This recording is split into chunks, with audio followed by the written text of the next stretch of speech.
different but similar, from high-stakes environments to the beautiful chaos of civilian life. This is Catalyst Comms, anything and everything. Supervision not included. Dan, you thinking what I'm thinking? We're going to finally debate someone who thinks they are a worthy adversary. No, but debating politics, Dan. What are we really doing tonight? We're talking to someone who spent a retired life supervising people who refuse to listen, and that might include her blowing us off. Yeah, but maybe she will let us record our shortcomings as listeners on this podcast. Hey, welcome back to Catalyst Comms, anything and everything, where we dig into real people's stories. Today we're joined by retired Navy Chief Warrant Officer 3, Kelly Souls. Yeah, this is Season 2, Episode 3, where we continue to have great conversation and highlight the career and accomplishments of a great American, mother, grandmother, wife, and retired Navy officer. By the way, I threw all that in there. This is for me. Kelly and I were stationed together at Joint Forces Intelligence Command, and I was her chief in the Special Security Office. Kelly was very instrumental in my path to getting commissioned, and you could say it was her personal goal. Although her first introduction was during an investigation of her then division, where I'm sure Kelly would say I was not her favorite person. But under her vision and my leadership, we had an amazing team, and the two of us were unstoppable. I don't even know if I can get through this. We worked together for a little over a year till she quit. Retired. Kelly, how are you doing? Hey, he did quote leadership on our framework there, so I think it's a euphemism for something else, if I catch that right. Yeah, no doubt. Kelly, how are you doing? I'm doing good. Life is good. Everything's good right now. So, gotcha. Yeah. Just for the audience, got to listen to her and my wife talk for 45 minutes, or we would have started this podcast earlier. So, yes, got to catch up. I haven't talked to Melinda in 20 plus years. Yeah, true statement. So let's pop the top on your story. You ready to dive in? I think so, if you're ready. Cool. Let's start with a quick 60 seconds. It's your microphone. I'll turn it over to you. All right, 60 seconds. That may be a tough one, but I'll do my best. It's okay. So I grew up just outside Seattle, and I enlisted in the Navy's delayed entry program when I was 17, right before I graduated high school. That was April '94, and I left for boot camp down in Orlando when that was the only place women could go, but in March 1985. So I was just shy of a year before I finally left. Began my career as a Morse code intercept operator, transitioned over to the analysis side, which I absolutely loved. Volunteered to be one of the first 45 women on a warship, made chief warrant officer. So I met Steve, my husband, in Rota in 1992, and in 89, we got married in 92. I was a CTR. He was an RM1, and he liked to remind me how much the fleet hated CTs, which I later learned. So, yes, yeah, he let me know all the time. So I already had Chris. He was 7 by the time Katie came along. He was 13 by the time Jesse joined the family. So we definitely had our hands full with these, very large age gaps between the 3 kids and then our Navy careers.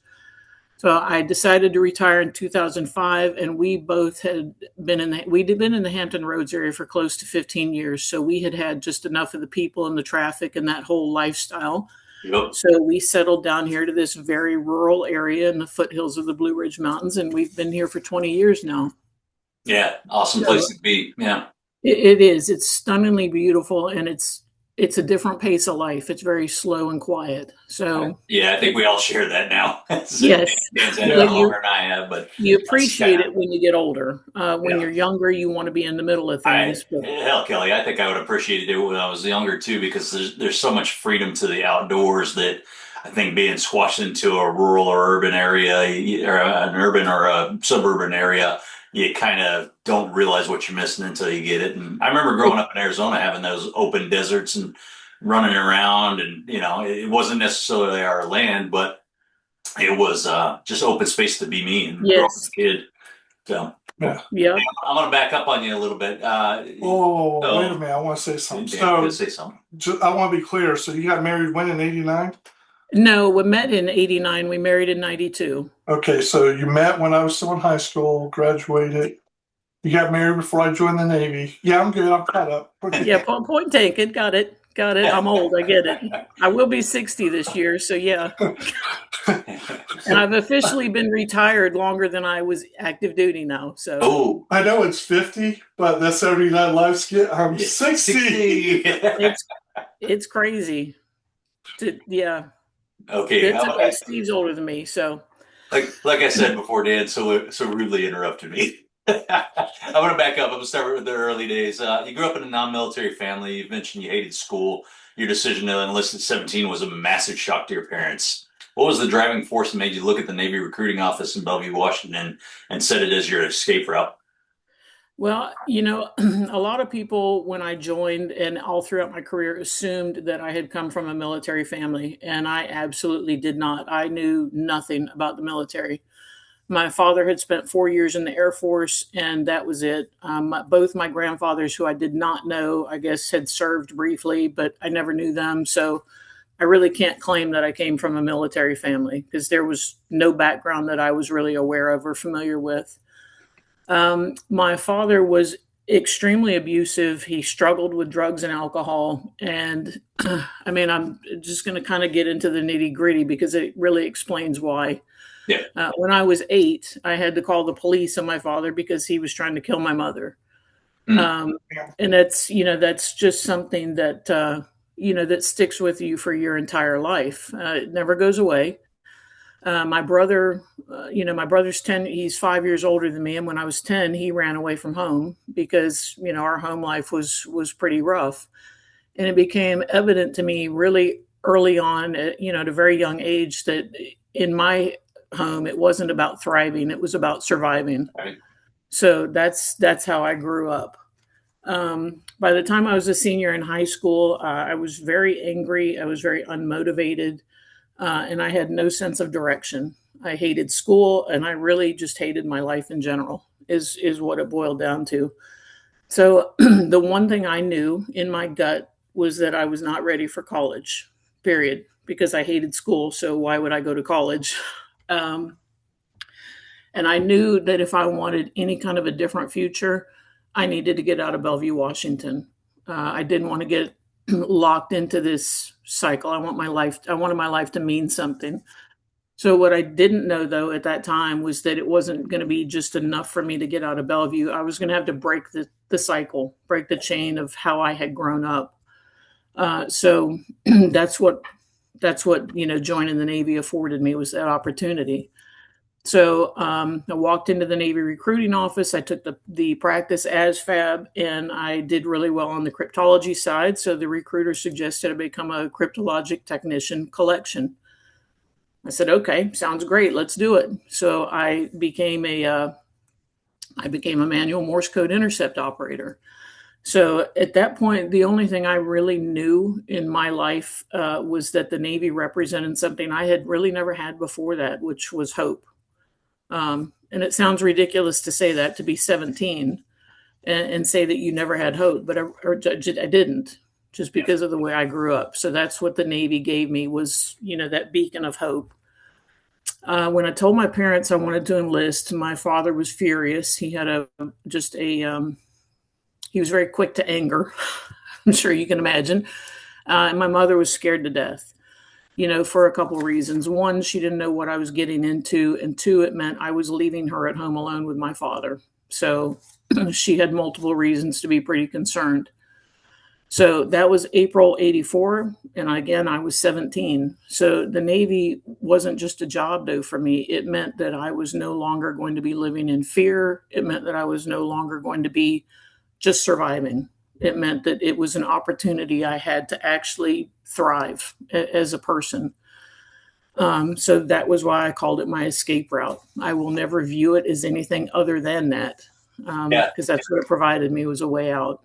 Yeah, I'll be honest with you, and just hearing that small snippet of the story overall, it shows a level of maturity that it's surprising at a 17-year-old. Most people, I say this not knowing numbers, I'm not reading anything about it, but I would say most people would get stuck in that and maybe take an immature way out, run away, go to a friend's house, live in poverty for a while, but you made a conscious choice to reset your life, and that shows a level of maturity and introspection that a lot of people would get lost in, honestly. So kudos for you to make that choice to see where you're at, to change life, and kind of reset the whole scenario for you to lead from that day to being grandma now. Yeah.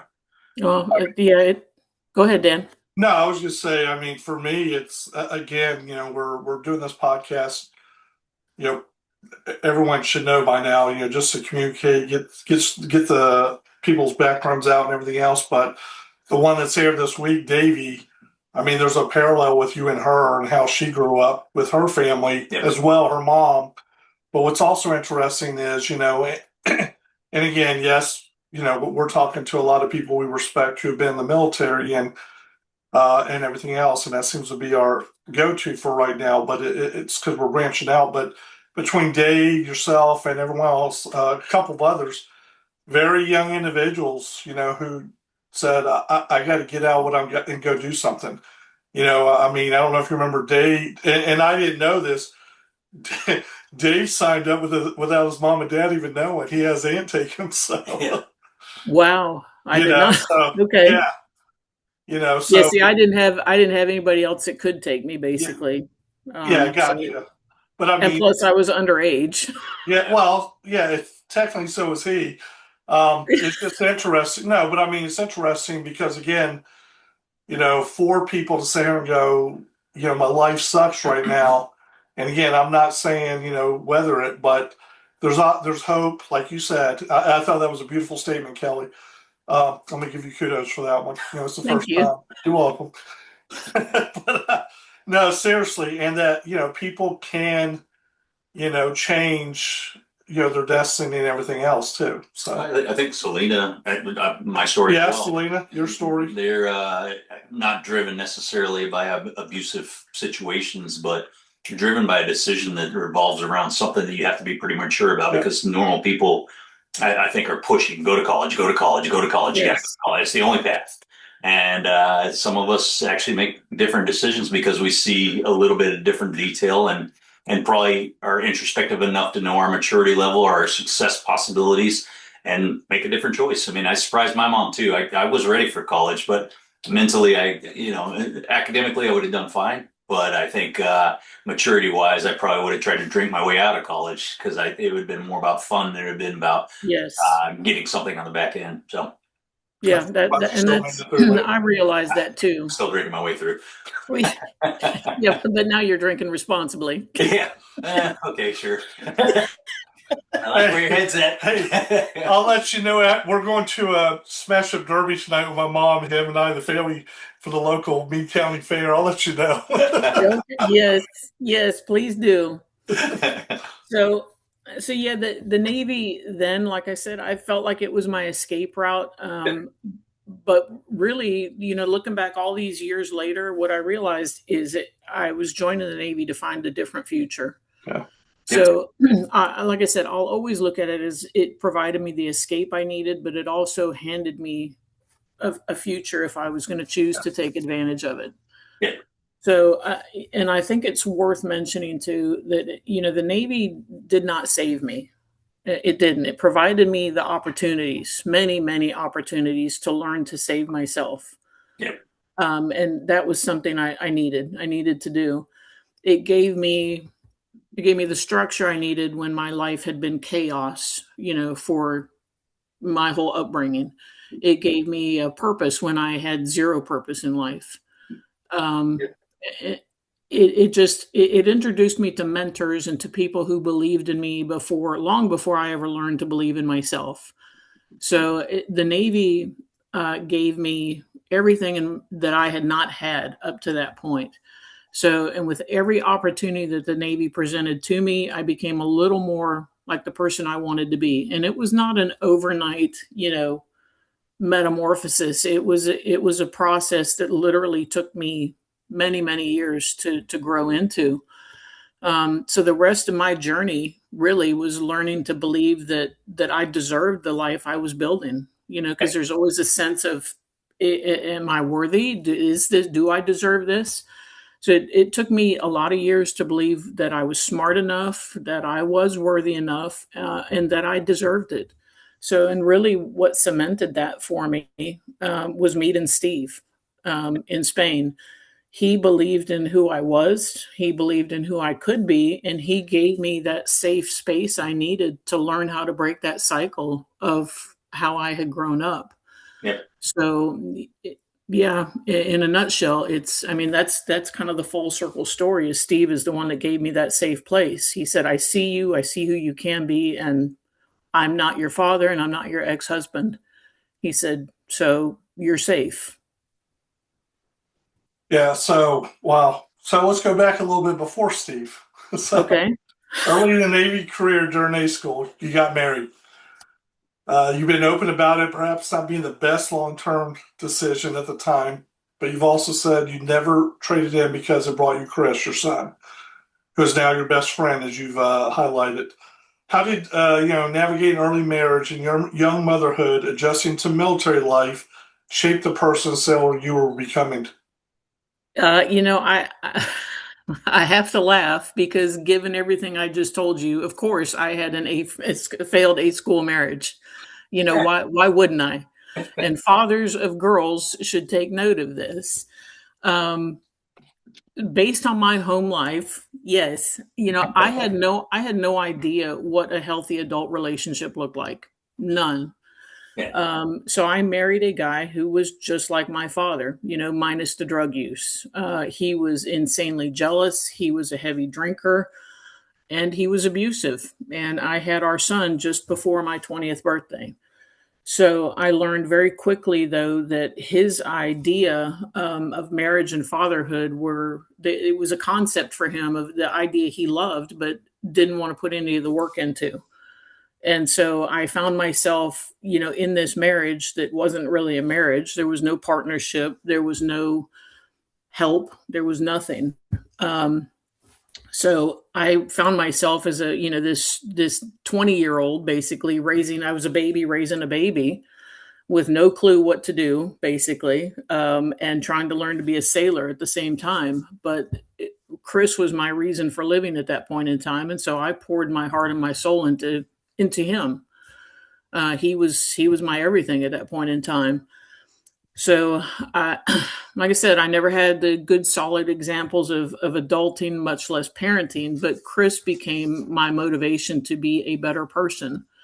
So he was my motivation, and the Navy was my chance to have that good life, and I was just determined not to waste it. So I think that's how those two kind of melded together and, it gave me the opportunity I needed. I think I remember, but what was the rate of your first husband? He was a CTT. I knew it. That should have been your first clue right there. I know. Trust me, I know. CTTs, CTIs. Don't touch him with a 10-foot pole. No. Nukes. Nope, I had to marry him. And the funny thing is everybody told me, they're like, oh, this guy's an asshole. This guy is terrible. He doesn't treat you well. And I'm like, oh, no, it's great.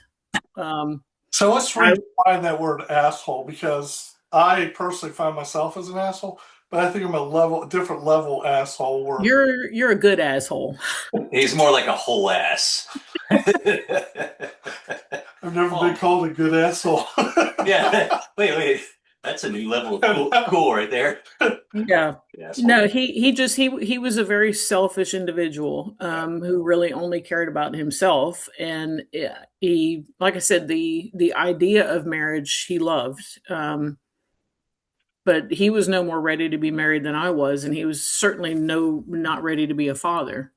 Yeah, gotcha. So, it's a little bit of a narcissistic trait. It's more about you and kind of checking the boxes. I'm a father. I'm married. Those type of things, and it's not about really like you said, putting in the work. And right. that's fortunate because I'm a huge advocate for dads along the way, but I'm also an anti-bad dad to my core. Right. You take that responsibility seriously, and you bring your A game no matter what. No matter what. And that's, when I met Steve, and I know we'll get into that too, but, he became tried to become that father figure for Chris that Chris had needed so much. And there's a lot of ugly baggage that goes along with that, Chris's father, contributed to. Actually, he just was throwing gas on the fire. Yep. So it was a lot of years in the making for us to be able to get to the point where we're at with our kids, with Chris in particular. Yeah, but it's, I mean, as we'll dive into it, it's worked out pretty well. It has. Your first major assignment was in Macau, Japan. Did the same tour there. In fact, that's where I met Dave. Love that place. That's where I met Chief, working on the collection side of cryptology. You realized not only that you loved it, but that you were exceptionally good at it. What was it about the collection mission that clicked for you and gave you the spark of professional confidence? I started there as a manual Morse intercept operator during the later years of the Cold War. So obviously, I think it goes without saying that the Soviet Union was the target. Yeah. And I was not a great intercept operator. I could pass my code tests and but I was not a speed demon. There were guys I was sitting next to, Tommy Alpa, that could copy, 55 groups a minute. I mean, that dude could fly. Yeah. And this was back when you could smoke in your workspace. So he would have a cigarette hanging out of the corner of his mouth, just dangling, and he was just going to town. I mean, that guy, and there were a lot of people like that. I wasn't one of those. I was a good intercept operator, but just not great. What I was great at was the target identification, the network diagramming, and the basic code breaking. That's where I kind of found my niche. And so I was able to train with the analysts a bit. And there was something so addictive about that world that I now found myself in. You go from my childhood to now I'm in this top secret world that is, it was very cool. So I just really felt like I had kind of found my spot in life. And at the time, again, we're talking 85 to 88, we couldn't foresee the fall of the Soviet Union. So we trained and we operated as though the Cold War was going to continue for decades. And cryptology was a very vital part of that mission. The Soviet Union at that time wasn't a declining power. It wasn't viewed as a declining power. It was the threat of the time. So I believed, I still do, that I was contributing real world intelligence collection information against an adversary that, everybody expected was going to be around indefinitely. So I honestly, the best analogy I can use is that I felt like I was living in a Tom Clancy novel. Mm-hmm. I knew I was going to do at least 20 years. I was literally hooked. Yeah. So halfway through that tour, though, they took me and put me in the day shop as the division training officer. So I was able to just share my passion, because that's what it had turned into. I was able to share my passion for my job with every new person that walked through the doors and, every training class I conducted. And I excelled at that. I was very good at it. So I worked for some really great people. And for the first time in my life, I really felt like I had these leaders who cared about me as a person, not just as a sailor. They saw this potential in me long before I could see it in myself. And so looking back at those people, and it was a combination of chiefs and gunnery sergeants, we were a Navy and Marine group. They changed the whole trajectory of my life and of my career, just at that first duty station, in those first 3 years. So the job itself hooked me professionally, but the people are what hooked me personally. The Navy had become this family that I never had growing up. So for the first time now I'm 18 to 21. So for the first time, though, I really felt like I belonged somewhere. And I felt like there was hope. That's kind of my whole thing is hope. Now I've got hope that I could be a good parent, that I was going to be a good sailor, a good leader, and that my life, was going to look nothing like the life I'd left behind. Yeah. So that was basically the spark, was the personal and professional side of it. So was it a joint floor then? It was, well, I mean, we didn't have any Air Force working with us. It was just Navy and Marines. The Air Force had their own spot, and Yeah, because later on Army. they combined all that, and pretty much the Air Force took the lead as the director, and then the Initiate Masawa CO was the deputy director. Okay. Yeah, that's how they did at that point in time. So Yeah, no, back in the old days, we were separate from them. Gotcha. Well, I will tell you this: the last Marine, I was there with him, and he was a gunny, and everyone had to call him Gunny, but me, I got to call him Travis. Travis. Everybody would get mad and be like, "Why can't I call you Travis like Dan does?" I don't like you, like Dan. And that says it all. Yeah. They had not earned the right to call him by his name. Yeah. Yeah, hey Kelly, just one point on all that discussion. One of the things I took away from that was, and it's one of my proud things about the military, is that there is a family there, and I know it still exists that way. We've started kind of driving some wedges in how that family is developed, and maybe taking it down a notch or two. But those are the things that I enjoyed also about joining the military. Is you did have a good first class, a good chief, a good master chief for the ship. You know, all the people were there, and they had vested interest in your success as a sailor. Yes. They also had vested interest in tearing you apart when they needed to. So, Sure. Oh, trust me, you know I had my fair share of counseling sessions because I was when I say I was undisciplined and unmotivated, those first couple, that I had issues waking up in the morning. I was when I was pregnant with Chris, my gunny had to pull me because I was late all the time. My gunny pulled me in. He's like, man, he said, look, he said, I don't want to have to write you up. He said, you would be the first pregnant woman I ever had to write up. Basically, can you just get your shit together? Yeah, so I had at the time when I was going through A school, we had a really good first class petty officers in charge of us, at the PDASA party actually. And one of my assignments was between A school and power school, I believe. And we were in charge of doing some cleanup around. And I showed up, I'll say it out loud. I showed up drunk, had earrings in my ears. I was in my dungarees, standing at muster. And he's up there doing muster. And he looks at me, it's like, Peterson, what the fuck is in your ears? I'm like, oh shit, I'm done. So yes, we all have our immature moments, but rather than it be a formal counseling that, they took me aside, like, you got to cut the bullshit out, do your job. You can work hard. And it was one of the things he said to me, work hard, play hard. You can do the play hard, but you show up ready to work. And I took that message to heart, honestly. And I can't say it totally changed my life, but it was one of those moments where I started realizing how to deal with things compartmentalized in a way such that I could still have the fun.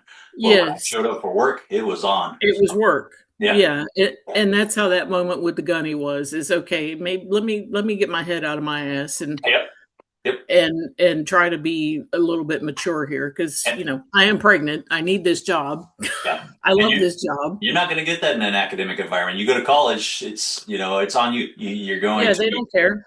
Yeah, you can knock it off class. It's okay. It slacks, and if you continue to do it, maybe a grade slip, and your grade slip, your GPA drops. That drops, you get kicked out of programs. It became something that you're totally, unless you're a completely mature person that can deal with that, and or have a support group, you potentially could fail out.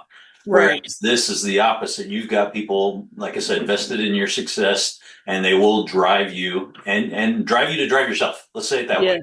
I think it's important. And that was exactly what it was. So you hit the nail on the head. Yeah. Hey, so 1996, great year, by the way. I won't go down that rabbit hole. It has to do with sports. Think about college basketball, and you'll get it. Signed to the guided missile cruiser. Yeah, Dan doesn't know. The Vella Gulf CG-72 as one of the first 45 women accepted onto a warship. And I remember the time frame because we did get our first woman on board the USS Enterprise. Did you realize the historical weight of that moment when you walked onto the brow, or were you just focused on doing your job? When I reported to the ship, I had been in the Navy for 11 years. I think I told you that during our meet and greet kind of thing. In those 11 years, the most time I had spent on a ship was on a tour of the USS Iowa when she pulled into Rota, Spain in 1989. The reality is it's embarrassing to say that, But the truth of the matter is, I really had no choice. I couldn't go on a ship. So, reconciling those was one thing. But that was that tour was after the Turret 2 explosion that killed 47 people. So Yeah. it was a really fascinating tour to actually be on a warship. And I mean, this impressive ship. But it was also very sobering because that was a side of the Navy that I had never seen. Again, 11 years shore duty. Our rotation at the time, what wasn't a sea and a shore rotation, it was a CONUS rotation. So when I joined the Navy, the recruiter told me, he's like, oh, CTR, female CTR. He says, you're never going to go on a ship. You'll never be on a ship. And I remember thinking that, and I was like, oh, okay, whatever, But 11 years later, here I am. And it was a bit terrifying. But that was 7 years after, I had that tour on the Iowa. I was walking up the brow to the Vella Gulf. We had 2 senior enlisted women. We had a senior chief and a chief. We had 2 E6s, myself and one other, and the rest were E5 and below. So it was a relatively junior group of women, which, made sense when you don't want a top heavy group. But so we went through the damage control training course, the Buttercup course in Norfolk as a group. There were no men in that group with us, not even ones that were reporting to the Vella Gulf. There were no people heading to other ships. It was literally just the women of the Vella Gulf, period. So we, and I should say me, I understood the significance of what we were doing because we had been so, segregated out as this special group. But at that point, it was really just completely overridden by fear. And because it was the fear of the unknown, the fear of, am I going to be able to do this? The fear of, are they going to accept us? There was a lot of different fears. So what I had to do was I just employed the fake it till you make it mentality. So when I walked on that ship, I acted like the biggest badass that ship had ever seen. And it was literally an act. But eventually I did grow into being that badass. And the historical significance at that point seemed pretty irrelevant because that was, that you're talking probably a year down the road or so. So then it was just a matter of, okay, we're here, we're doing the job, we're part of the crew, and it was no big deal. So yes, I understood it, but was it a big deal? No, not really. It wasn't. It was kind of irrelevant. Yeah, I think we talked a little bit about it in a different perspective. And I'll say it from my perspective, and we talked about this, the way the men were basically, and I don't know if trained, counseled, whatever the right term is, to make sure that we dealt with the women coming on board was very awkward. Yes. Yeah, and I think you made it, whether it was joke or true, don't make eye contact, don't speak to them, But that was the underlying message is that to ensure I didn't get somebody pregnant by looking at them, Right. They basically said, watch yourself at all costs, like you were some dangerous person coming on board. And I do understand the concept, readiness matters. And for people to fuck around and get somebody pregnant on ship, take away a billet, all those things are real. And I do understand that concept. But it also shows a huge amount of distrust in the people that existed in the military to be professionals, to be adults, and to get around those stupidity aspects of, hey, creating a ship. There's bigger things to worry about than that. If we're led down range, I'm not going to look at you, female, she can't shoot as well as me. You'd probably outshoot me. Yeah. I can outshoot Dan. Yeah. I mean, hey. No, you can't. Whatever. But what you described and we talked about, and I got a couple things because the numbers are just adding up for me, Kelly. Kind of sounds like Jim Crow times at first. We discussed that already. Another cool aspect is you mentioned the Iowa. I remember, because again, I was a kid, grew up on Chicks Beach, went down to the beach to watch the Iowa come across and go into Norfolk, across the Chesapeake Bay Bridge and all that stuff. Third thing there is, here's the one thing I'll throw out there and I think you can relate to is reality is there's a lot of CTs, men, who never go to sea either. True. I mean, Right. I know a lot of them, got some good friends, got some well-respected, Master Chiefs and everything. But at the end of the day, it is kind of funny to sit here and say, never been to sea. And I mean, for my dad, I say this because, I have an aunt. He doesn't, they don't, for whatever reason, they're not talking. I have an uncle.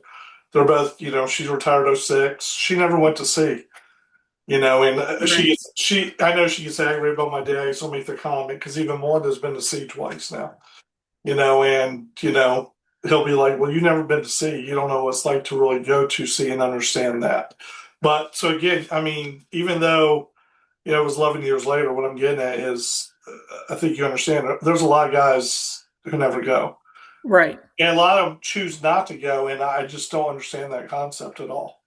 No, I don't know. Like I said, when I was, 17 in the recruiter's office, that really kind of meant nothing to me.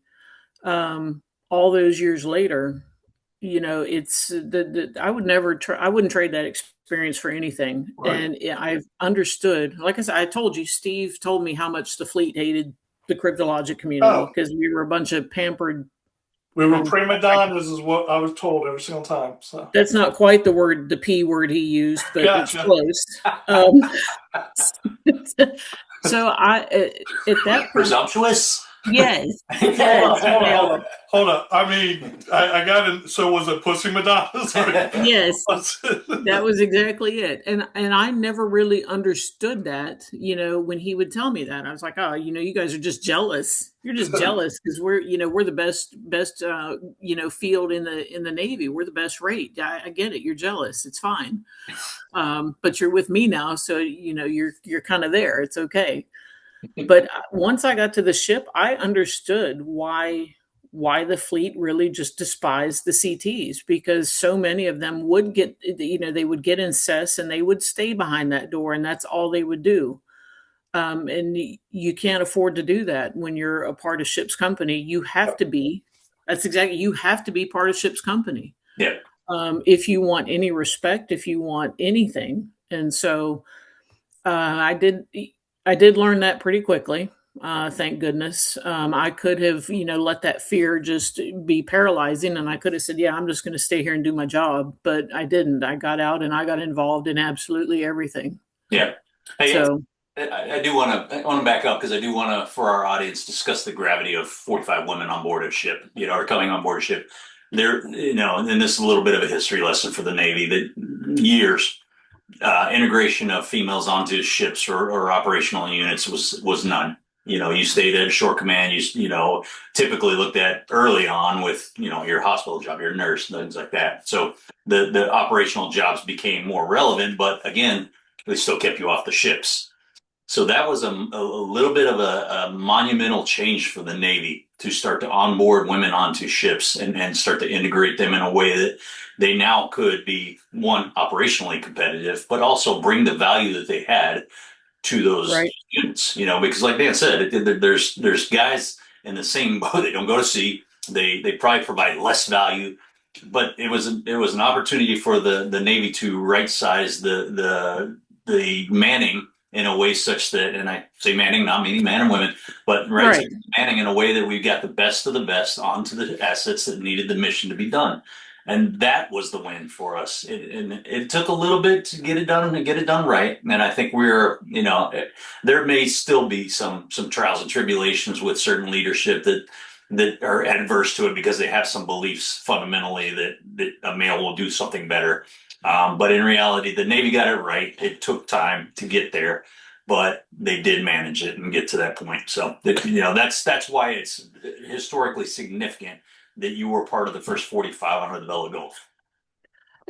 Well, and I appreciate that. It was really a great opportunity, even though I had volunteered for it. I remember when I was up for orders, the detailer offered that to me, and Steve was with MSC Tagos at the time. He was on the USNS Stalwart, and he was deployed. He was not, well, they were down in the Caribbean doing their counter drug ops. So I could hop on the systems and go chat with him. And I told him, I'm like, well, they've offered me the Vella Gulf. And he said, man, he goes, an Aegis cruiser. He said, are you freaking kidding me? He said, I've never even been on an Aegis cruiser. Yeah. And Steve he did 27 years, and he probably had 20 years of sea duty in all that time. And he'd never been on a cruiser. Now, he'd done a ton of other ships, the amphibs, the carriers, the frigates, you name it. And that, to me, that was like a wow. He thinks this is a pretty big deal. Yeah. And it was a big deal. So, he was kind of he was one of my mentors, if you will. He's always been, I feel like, much smarter than me. I joke with him all the time that he knows everything. And I just want to know what it feels like to know everything. He's kind of like Dan. Nailed it. I didn't even have to say it. So when he said that to me, that weight of what he said, I was like, oh, okay, this really is a huge opportunity for me. And I would be an idiot to pass this up. Fortunately, I did not. So good.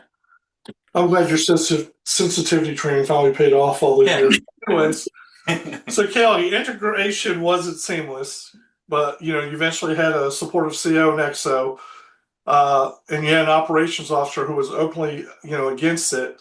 How did you navigate a command climate that was so incredibly sensitive to integration, especially when facing resistance from key leadership and your own chain of command? You nailed it. Integration was anything but seamless. It was messy, and parts of it were terrible. And it would be ridiculous to pretend otherwise, quite honestly. When we reported, the captain and the command master chief at the time made it clear that they were not happy being the test platform for, women in combat. The XO was almost ambivalent. I think he was, maybe waiting on retirement. So he was neither here nor there with it so much. The operations officer, he had short man syndrome, and he had his own agenda when the female JOs checked on board, if that tells you anything. So I don't know that he necessarily didn't want the women there, or maybe just the enlisted women. He was more than happy when the female officers came on board. So going back to what you said, Phil, yes, the crew had been told not to look at us, not to speak to us, to flatten themselves against the bulkhead when the women came walking down the passageways. Yes. So not long after we checked on board, and they had put us, if you're familiar with the cruiser layout, they had put us in the forward ops berthing, which was the most forward, furthest down berthing. There was no reason to be down there if you were not, a female. So I think that was one of the reasons they did it. So anyway, shortly after we checked on board, our berthing spaces were flooded with shit, literal shit. So we knew it was intentional, and it was a very, very clear message that we were not wanted on board. So we cleaned our berthing up, we made no mention of it, and we moved on because we were not going to give them the satisfaction of knowing that, okay, hey, thanks guys, that was awesome. So, at that point, I think a lot of us, myself in particular, I had a decision to make. I could spend the next 3 years trying to prove I belonged, or I could just simply become so good at my job and such an integral part of the ship that they couldn't ignore it. So that's pretty much what I chose to do. We started workups for a November deployment, and we checked on board in February, started workups immediately for a November deployment. Our old leadership, the skipper, the XO, and the CMC all transferred out. The new skipper, new XO were phenomenal. And the only thing they cared about were that the women could do their job, which was how it should be. This new CMC, though, he was a different animal. He made it very apparent that, our largest obstacle as women were not the men who were opposed to the integration. He was worse than the original because he was a predator. He was the type of guy who abused his rank and his authority. And he was a married man who preyed on the younger female sailors. So he eventually learned. We had a couple We had a couple run-ins, and he eventually learned that I was not intimidated by his rank, especially where my female sailors were involved. So I say that was worse than just the integration process itself, because you've got somebody who's supposed to be your liaison between your junior enlisted to your skipper to your senior leadership, Yep. and he's the very one abusing his position. So that was, in my opinion, far worse than the integration itself. Anyway, fast forward, we successfully completed the workup cycle and we deployed 9 months later. So right before our deployment, though, there were a handful of women, and I don't remember the exact number. I think it probably worked out to like 10% that ended up not making the deployment. And a lot of the men like to point out that that's why we didn't belong there, because we had one that got pregnant, and for whatever reasons they managed to get out of it. What was ironic about that was that the number of men that did not make the deployment, the percentage, was the exact same as the women. It just looked so much worse for us because there were so few of us. So what my takeaway from that is that we were never expected to be their equals. We were expected to be perfect, period. Yeah. So that was just a whole nother issue you were dealing with. Anything that happened with the females looked that much worse, again, because there were so few of you. Fortunately, though, that's not the whole story. We made it through all that.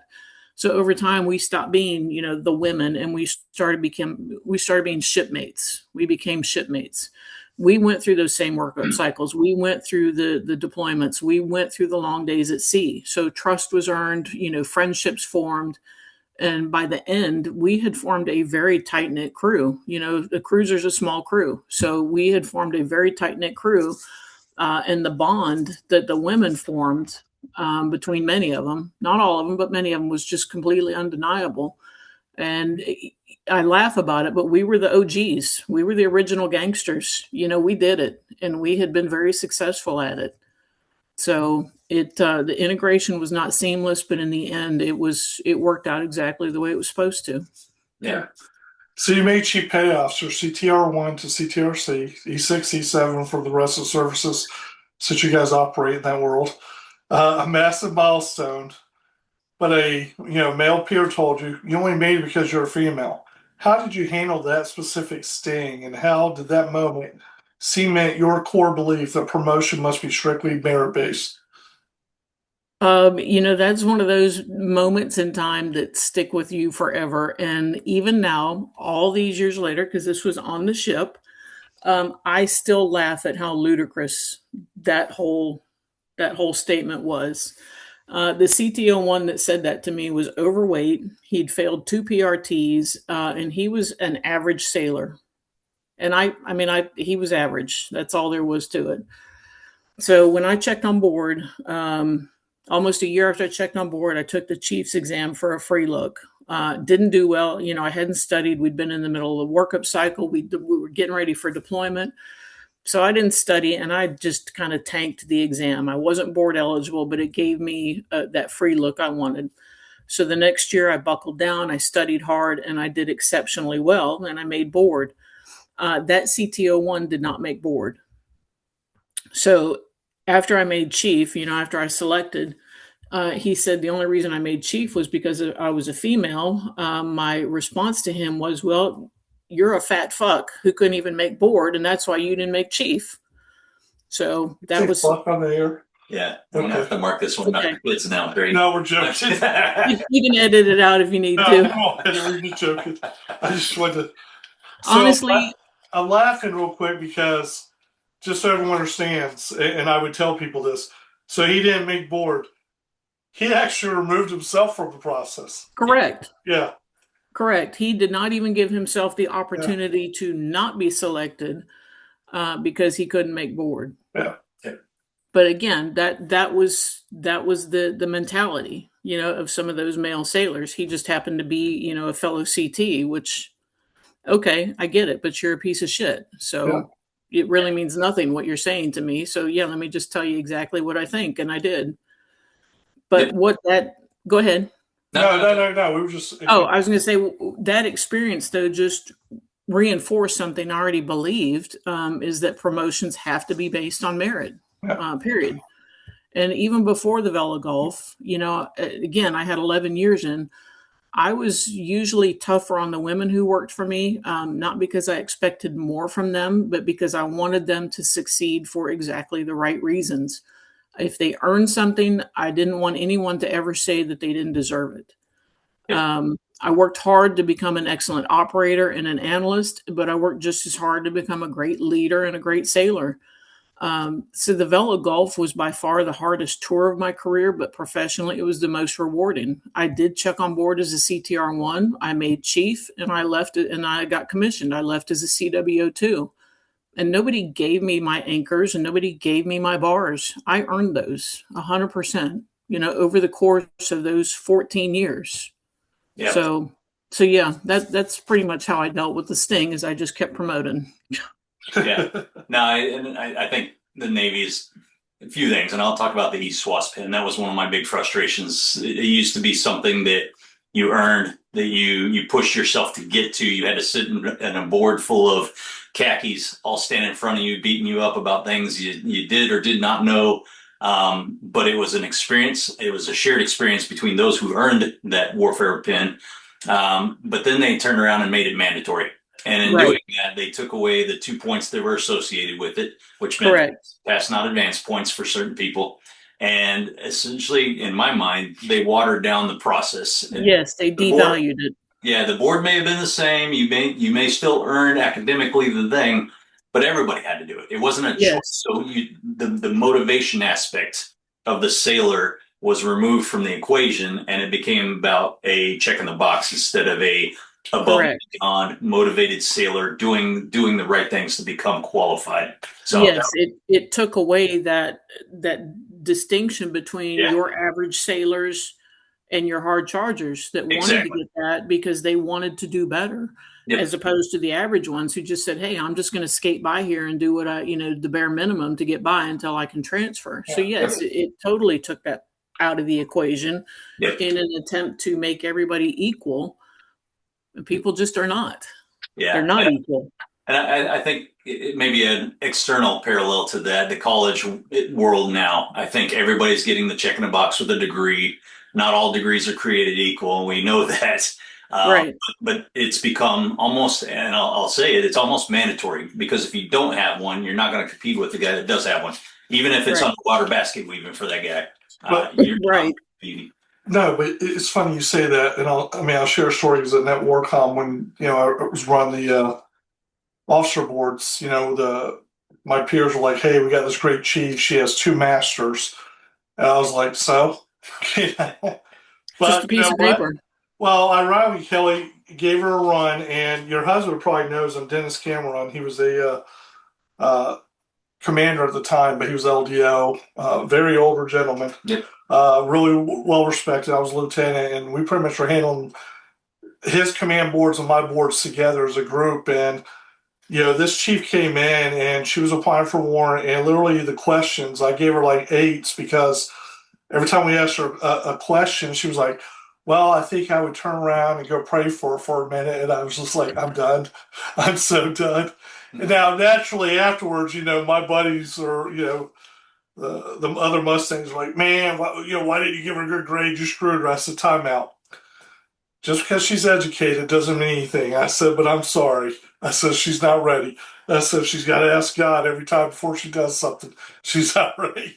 Right. So, because you're not always going to have that time. No, you're not. But I think that's part of what we're getting at. And I think, we nailed it is, when I was coming up, it was basically just do better than the average person. And, which wasn't hard. No, that's exactly, let's be honest, it was not hard. And that's what I found was, hell, all I got to do is sneeze a little bit better than the person next to me. But and it's in the award still, above and beyond. That's all you got to do.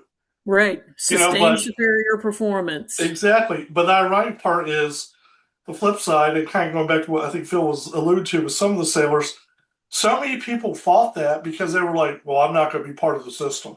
Yeah. And I was like, Well, you're an idiot if you just helped me out, so thanks. Yeah. So, Yeah.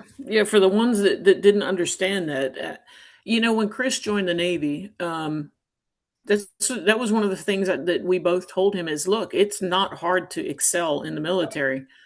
Most everybody is average. You just have to be better than them, and that's not difficult. Yep. And it wasn't. He did really well.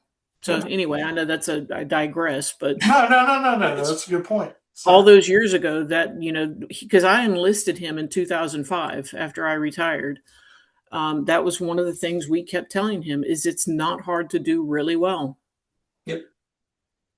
Yeah. Hey, so looking at the military today, and this kind of parallels those discussions a little bit. You've expressed frustration with the DEI, the diversity, equity, and inclusion policies that risk staining or diluting the hard-fought achievements of the women from your era by shifting the focus away from pure merit.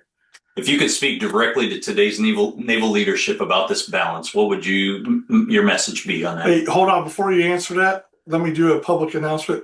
For anyone who has a weak stomach, you might want to excuse yourself right now. Go ahead, Kelly. Whatever. Wow. You're not giving me much credit, Dan. So with DEI or any program system like that, my concern has always been that any system, regardless of what it's called, that causes people to question whether someone earned their position ultimately hurts everyone. Okay. So throughout my career, my concern was never about who got the opportunity. My concern was always about whether or not people believe the opportunity had been earned. Yeah. So most of the women I served with wanted to be respected because they were exceptional sailors, not because anyone assumed they benefited from a policy, that made it so they had to be recognized. So I wanted every promotion. I still do. I want every promotion. I want every qualification, like the ESWAS, every leadership position. I want it all to mean something. And if someone earned it, there should be no doubt whatsoever that they deserved it. The military runs on trust. You guys know that. Yeah. Anybody that served knows that. And service members have to trust that the person leading them is there because they're competent, because they're prepared, and because they earned that job.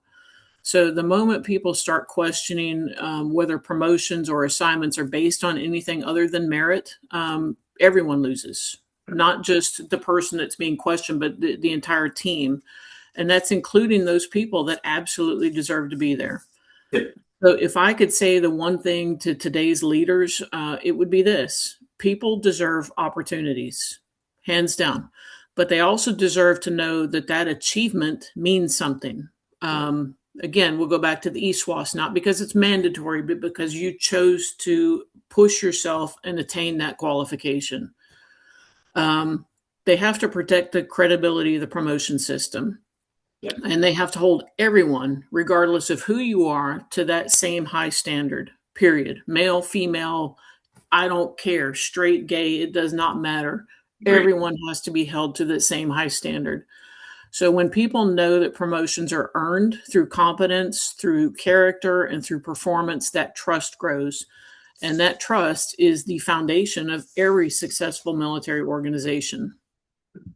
No, agree. Amen. Agree. Yeah. Hey, Kelly, real quick, just because I don't want you to look like this the whole time. You got a lot of light on you. I know. I was trying to. So, I didn't want everyone to think you were a ghost and weren't real at the same time. So, well, I don't know how to. It's just the way the sun is overhead. Yeah, no, you're good. We just played it out like we're protecting your identity. Yeah, it's a witness protection. I'll put a blur on her face. Yeah, the black bar. There you go. I'm not sure how to. Maybe that's good right there. Yep, you're good there. You're good there. Okay. Yeah, so maybe just a couple thoughts on that, and you touched on it exactly. I think as I would appreciate to hear it said, because the opportunity. Let's go a step back before your time. Opportunity was not available, so those opportunities got made. You could say that's kind of a policy that got implemented that allowed the women on board the ships. But we did not get away from merit-based promotions. We did not, you're still taking the same tests. I will except for if you're a nuke, then you take the conventional versus the nuke test. Anyway, I'm going down a bad subject on that. But no, opportunity was one thing, breaking down those barriers to opportunities being available. But the other side is merit-based promotions, merit-based advancement in your roles and things like that. And I think that was very important. And we went probably a little bit too far right. We did open up the opportunity space, but we also started impacting the way we were promoting people within the ranks because we were trying to represent something that was arbitrary. And I say arbitrary, more based on demographics than it was numbers. And it's unfortunate because the military is based on mission. Yep. We are not based on your We're gender, not based on feel good. Yeah, exactly. Yeah. It's not about feel good. It's about I got to put more heads on foreheads. Let's agree on that. Well, it's about what you said, readiness. Yeah. And the state that we need to be ready at all times. Not let's build up for it. We have to bring in the right people, have everyone there. I mean, two things for me, and and again, heard this secondhand, but it was from someone who sat one of the boards right before I got commissioned for the ISs, and it was frustrating for them. They shared it with us, at a bar. They literally selected all the ISCs, the chiefs, and then they were told to turn and go around and find 5 females to promote. And the guy was like, the next 5 females were actually PRT failures, so we promoted them because we were told to do that. Yeah. So what that does, and I know Melinda feels the same way, is that it takes away everything and others have done before you, and just like for my case, I'm thinking about it because a little bit of a struggle for me. Well, it wasn't a struggle, but it was reality that I didn't know until later is, I made chief at 8 years. What I didn't know was when I, made that board, I actually went through 2 boards because I had to go into an early select board for them to even decide if they would even allow me to go forward. And when I learned that, I mean, it's credit, but I appreciated that they actually, outsiders outside the CT community actually looked at it and they combined all the early candidates and they actually say, here's our pool and these are the ones we're going to allow. So again, point being, the processes are there. We just need to do them right because if not, they take away from everyone else. It dilutes it for absolutely everyone, not just the women, but for the men too, because it's not fair to the men.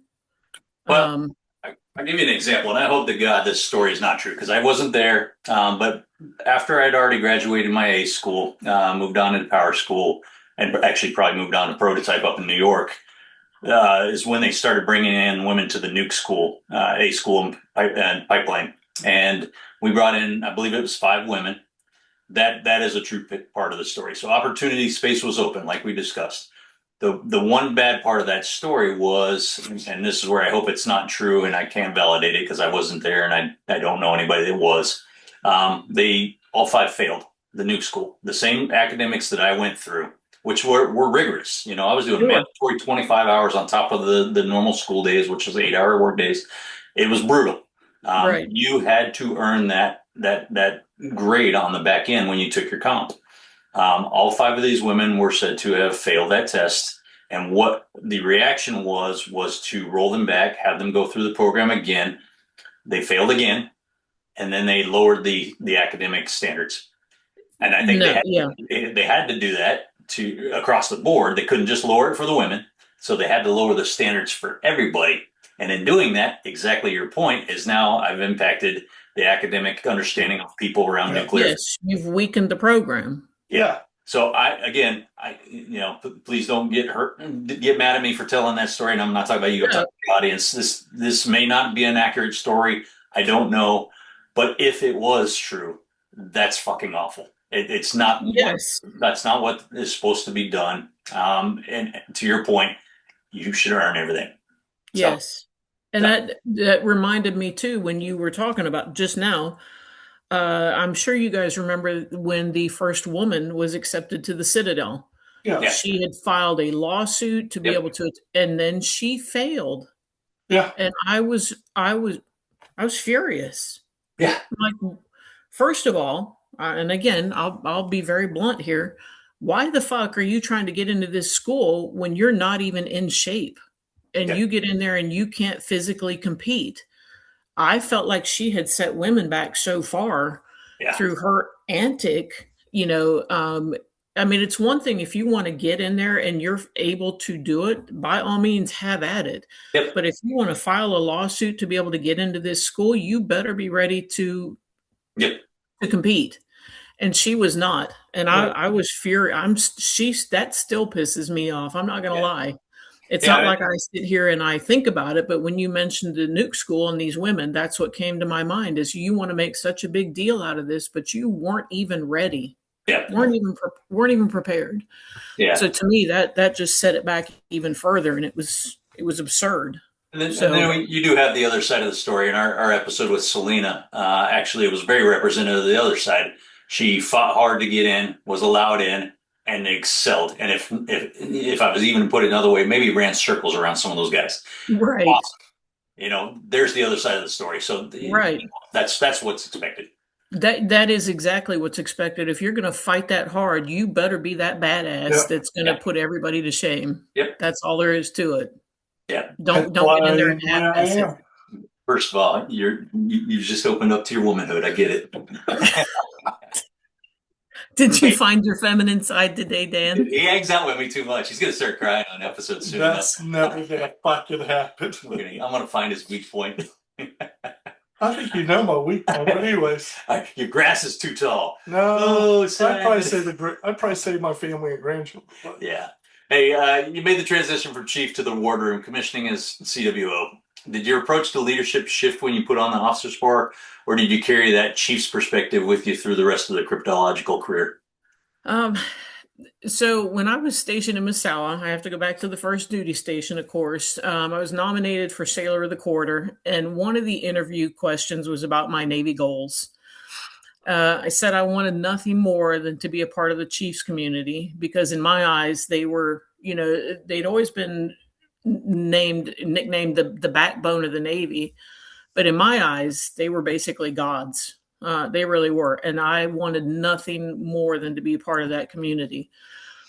I carried that thought with me pretty much up until my last tour, if you will, close to my last tour. And I'll get into that a little bit. But so leadership it's not about the rank that you wear. It's about the responsibility you accept every day after you put it on, after you earn it.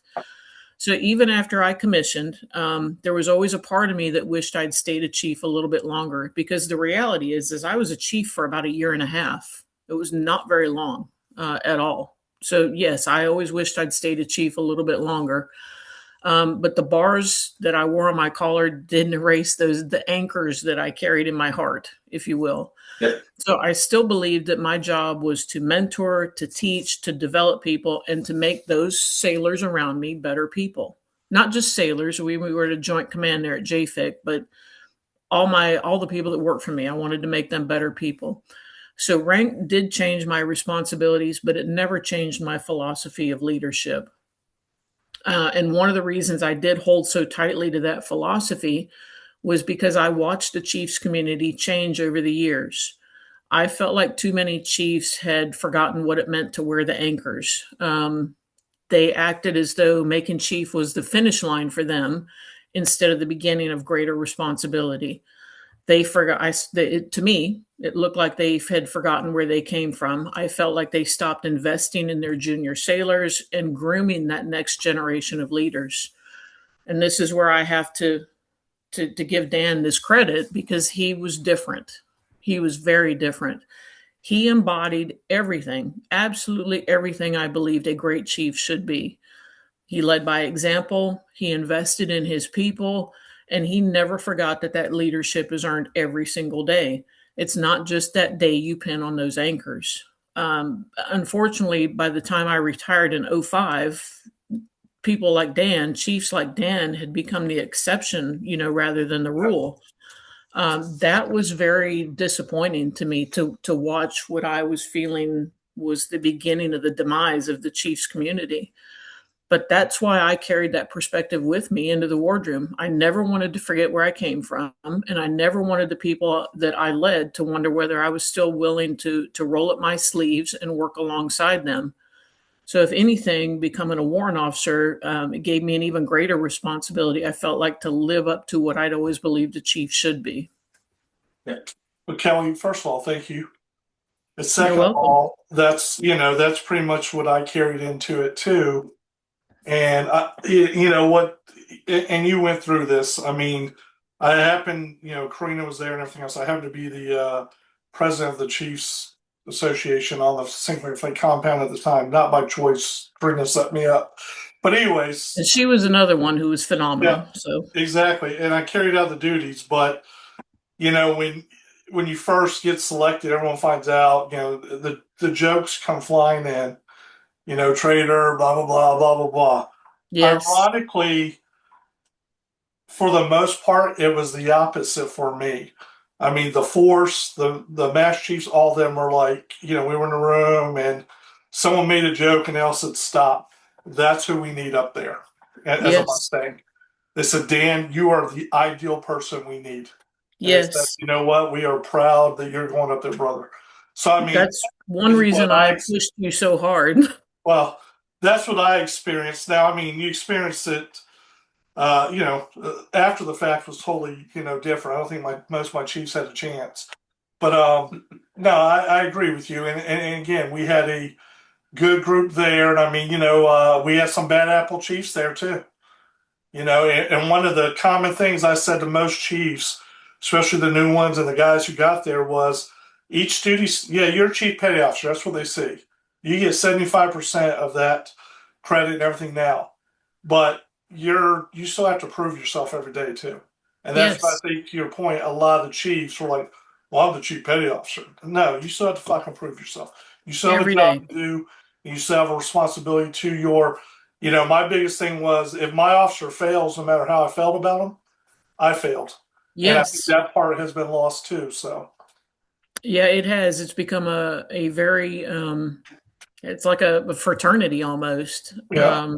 They're just in it for the good time, I feel like. And it's very unfortunate. Like I said, it's disappointing. Yeah. Well, it's to your point. I mean, when I made chief, the number one rule was, okay, congratulations. Competitive is, no more competition. You should be willing to do something right to give up the next rank and never make that next rank. And I took that to heart. Now guys are like Phil's like, I have a degree, I have this, I got a perfect package board. Cool. You got all this academic stuff, but what have you done operationally? Exactly. And that tend to be the question I asked at most of the officer boards I had after that. Oh, you look good on paper. What have you done though? Right. Why should you be in this next level? And literally some of them were like, well, that's the next step. No, you're missing the point, Right. Yeah. So Kelly, you and your husband Steve, whom you met in Rota, Spain. We've already covered that. Right. I was in high school or something. Anyways. Again. Have 3 kids, Chris, Katie, and Jesse. You describe yourselves as not the typical parents and definitely not trophy parents. What does that mean to you? And how do you two approach parenting differently while managing dual military veteran lives? I almost feel like I can answer this myself for you and Steve. But go. So neither of us grew up with what we'd consider great examples of parenting. So we definitely overcorrected. I would say probably overcorrected, but there was no probably to it. We definitely overcorrected. We ran a really tight ship, and we were constantly in condition zebra. We were at the maximum state of readiness every freaking day of our lives with those kids. And I know anybody that's been on a ship understands that's how we ran shit, and we felt like we had to. All the kids played sports, so those were the analogies we used with them. We still don't believe in participation trophies. You don't get a trophy just because you went out there and freaking played. That's how it was. We keep score all the time. There are winners and there are losers.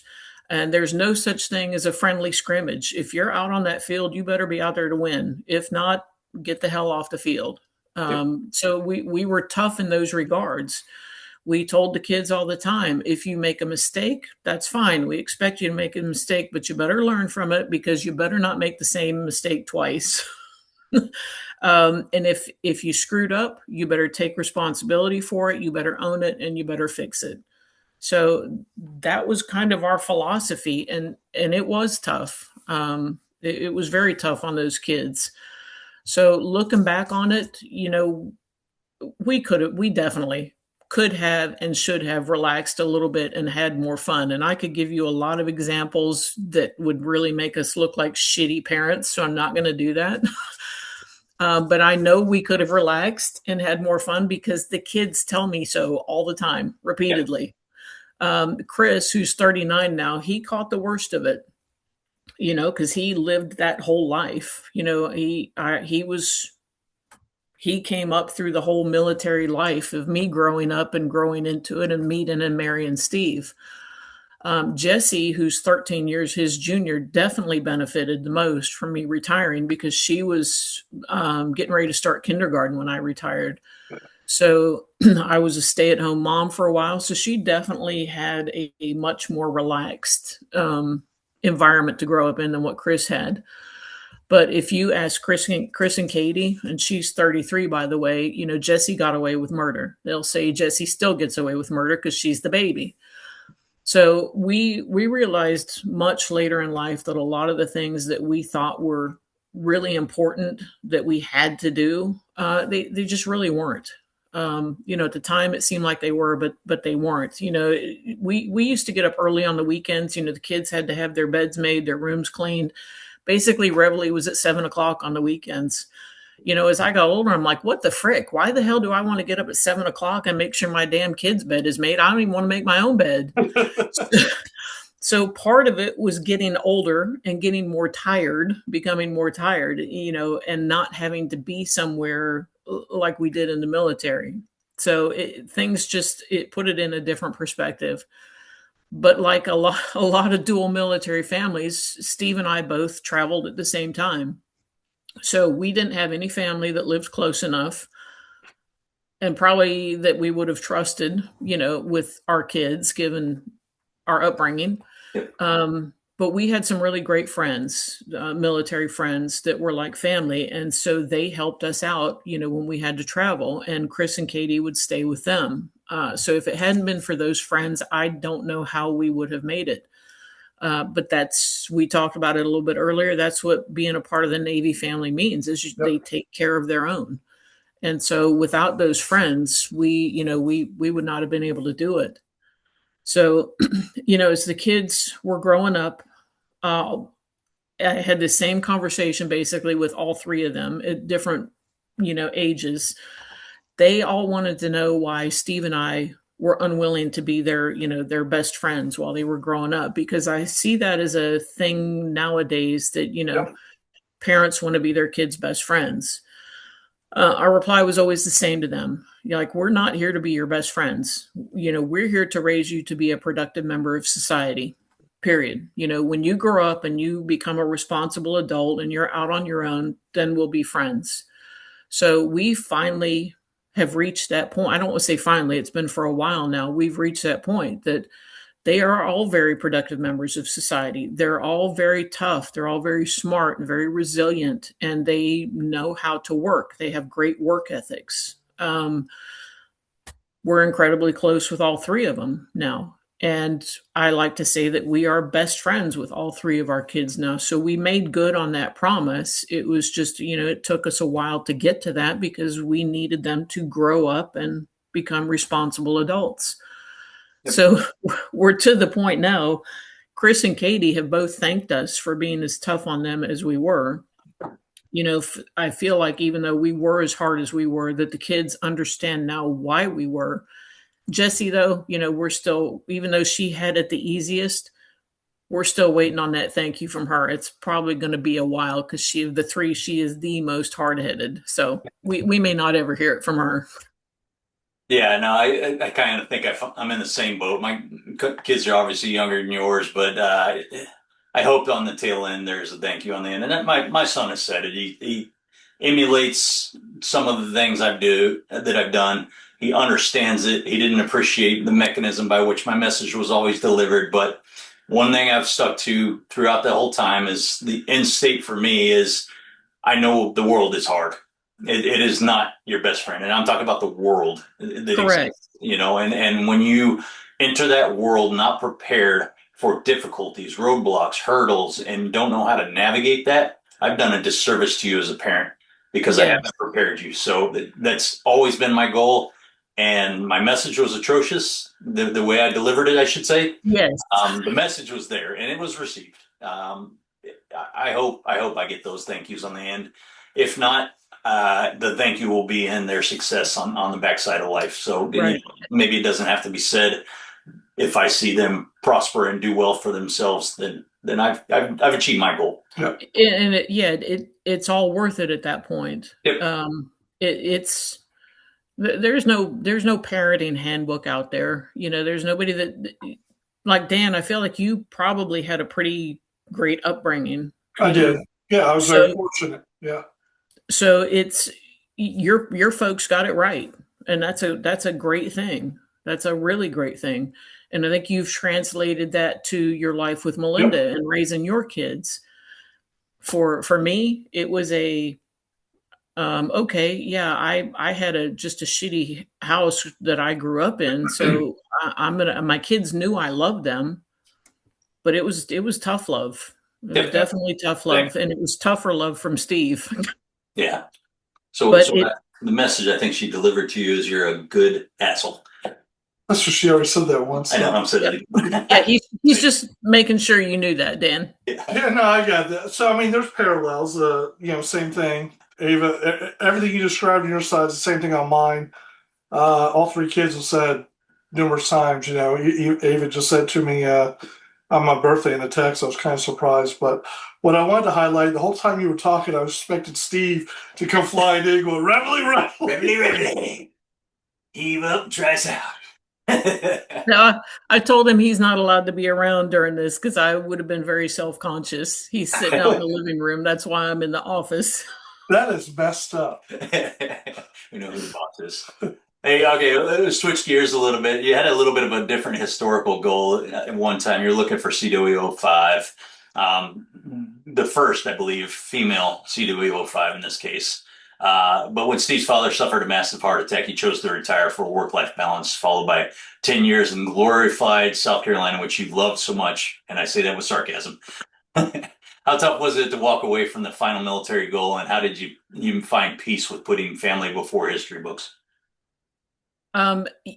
Yes, for a brief period of time, and this was at JFIC, I thought the next chapter in my career would be making history. When I was coming up, CW5s didn't even exist. Yeah. So in 2002, when the Navy established the rank, I remember thinking, why not me? Why couldn't I be that first female W5? So I negotiated orders to the San Jacinto to put me on that path, what I thought was a good way to put me on that path. And then Steve's father had that heart attack in 2004. So it was one of those moments in your life that remind you that your career is not going to last forever, but your family is also not going to wait for you. So I think a lot of people assumed that the hard part for me was walking away from the Navy, and it really was not. It was once Steve's dad had that heart attack, the priorities for me became very clear.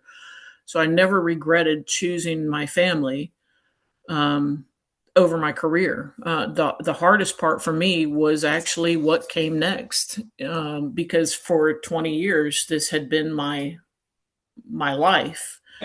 And I wasn't one of those that said, okay, that it was my identity. It was the job I did. So I had that distinction, but that was the only life I had known for 20 years. And so that part was a little bit difficult for me.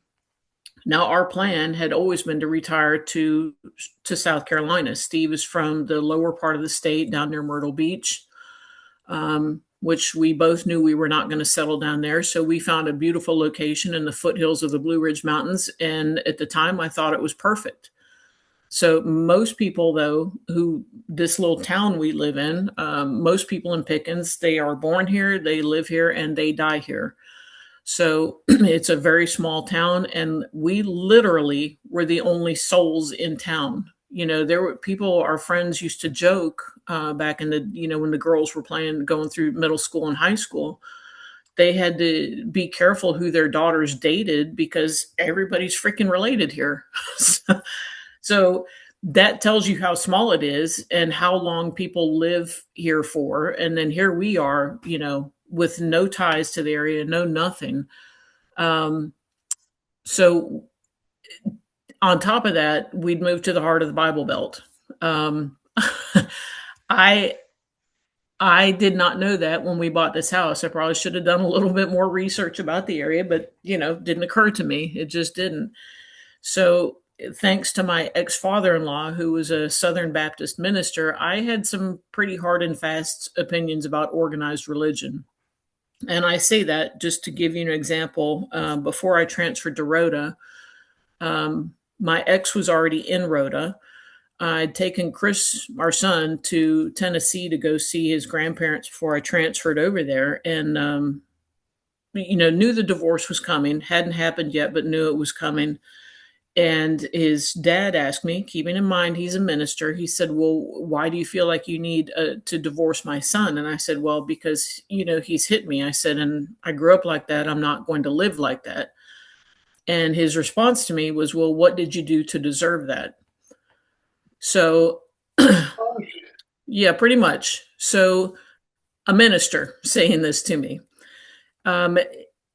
So I did. I had some pretty set opinions, and they just weren't very good ones. I didn't come from a religious background, and honestly, I don't have a lot of the same beliefs that most everyone here in this area does. I never felt like I belonged here after we moved here. I didn't meet another female veteran for years until after we moved here. Didn't go to church. I had a tattoo, the devil's ink. So I really felt like a fish out of water. And over time, I really, really started to resent it. So in 2011, we were talking 6 years after my retirement, I was working as a part-time lunch lady at Jesse's Elementary School. And I loved that job. Absolutely loved it. Hands down, one of the best jobs in the world. It's so underrated. But I decided to go to college as a full-time student. Right, because that was really pretty much my only regret leaving the Navy was that I did not get my degree. So ironically enough, I chose a very small private Christian university to attend. And everybody's like, why in the hell are you going to go to a Christian school when you're not even religious? And it was purely practical reasons. Yep. Because they had very small class sizes. And, Steve, he's like, oh, you should go to Clemson. And I said, no, I'm in my early 40s. I don't want to be one of 100 students in a room or an auditorium. I need to be in a small class size where it's a little more personalized. So went there, I got my degree. And I also managed to confront some assumptions I'd had and carried with me over a lot of years. So I realized finally that organized religion, was not the problem. I realized that the experiences I'd had with a few select people were the problem. And I realized that Christians are just normal people like everybody else. There are some really wonderful ones, and there are some very flawed ones, like everybody else. Yeah. So I finally was able to learn to coexist, in this community that we had moved to. But it took me a lot of years to do that. I'd say up until it took 10 years, basically. So for me, the hardest choice wasn't making the decision to retire. It was learning to love the life that resulted from that decision. And like I said, it took me 10 years to get to that point. Now 10 years after that, I wouldn't trade this life for anything. So I've really grown into it, and I love this community, and I feel like I fit in just fine now. But that was a hard decision. That was the hard part for me. Gotcha. So today you work on a closed circuit television, CCTV, excuse me, Thanks for the ongoing legal proceedings at Guantanamo Bay dealing with the aftermath of historic tragedies like the 9/11 attacks and the USS Cole bombing. What does your day-to-day work look like, and was being an eyewitnessing, to the slow-moving wheels of military justice?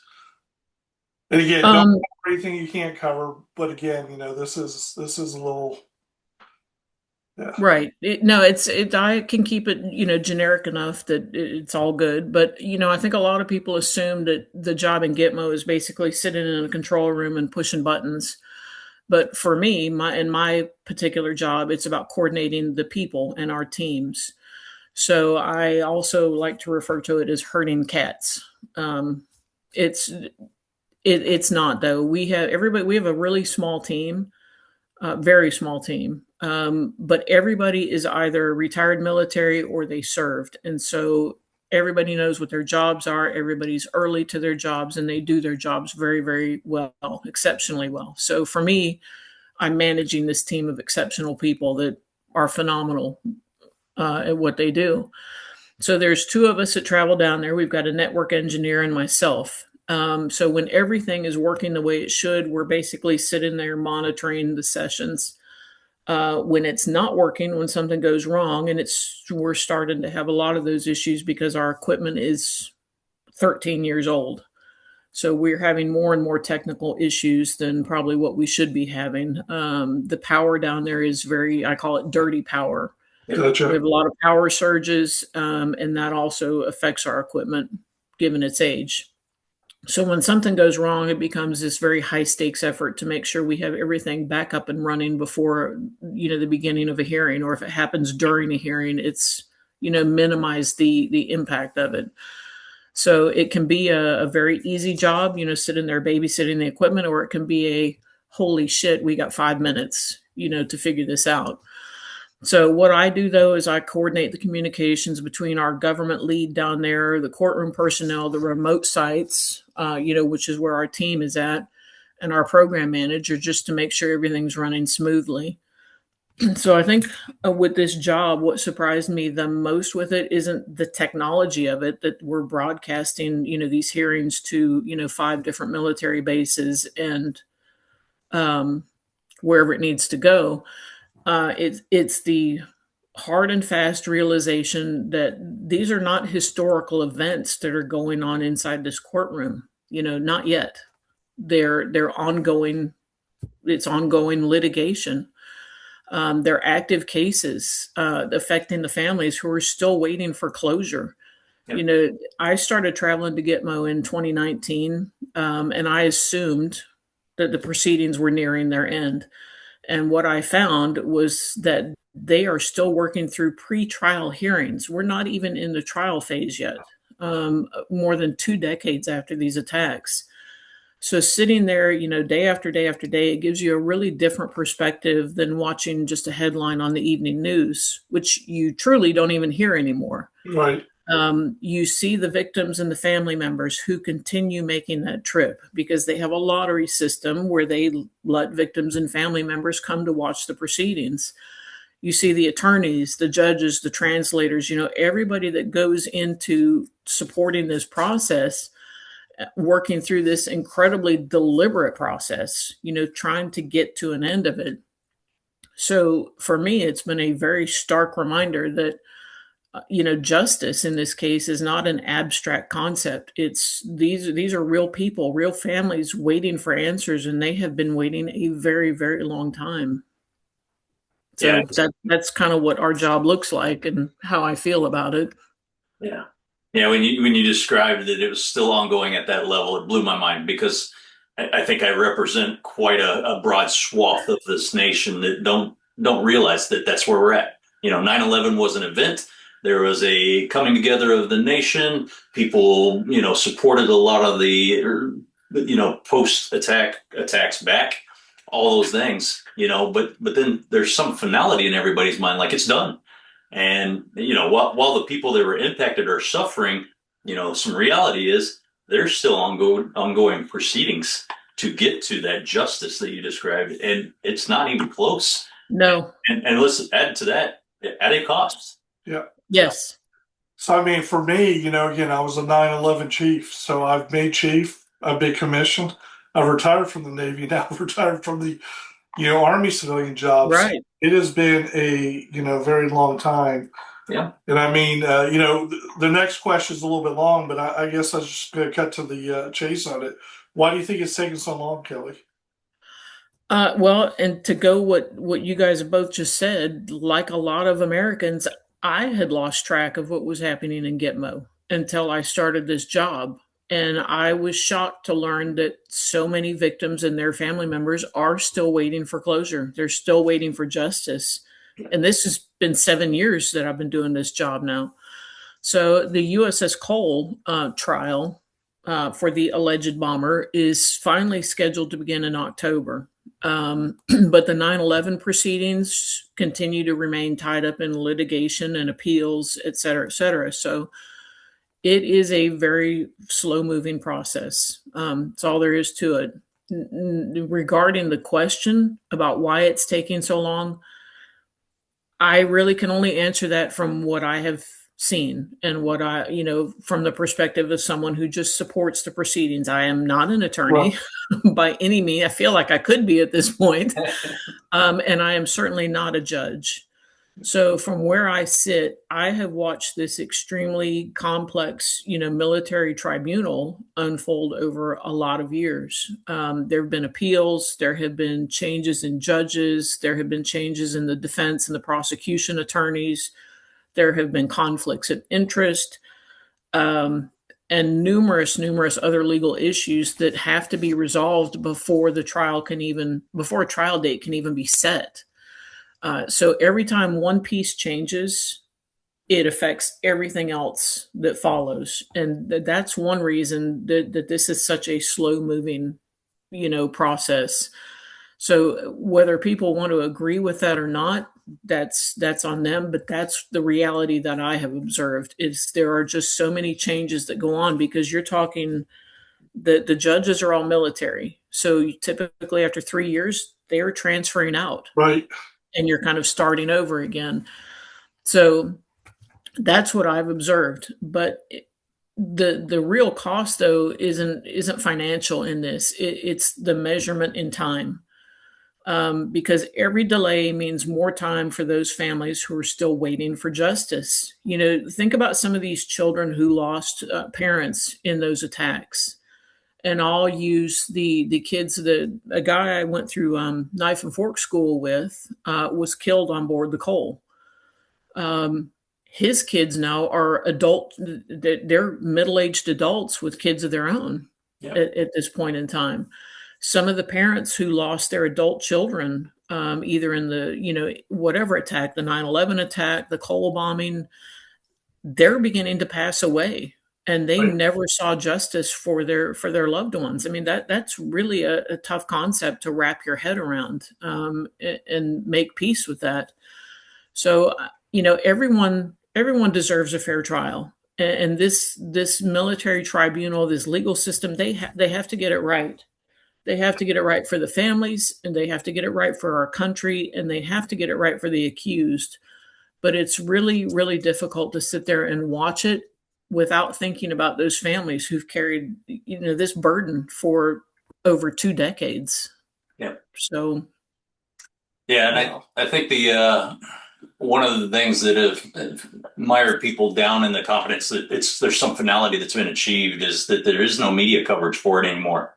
And you mentioned Carol Rosenberg, and while maybe you don't believe, agree necessarily with her liberal style, you do have some regard for her as a journalist that has maintained an eye on this and reporting over the entire proceedings. So, what is your thought on her, regardless of her political lens?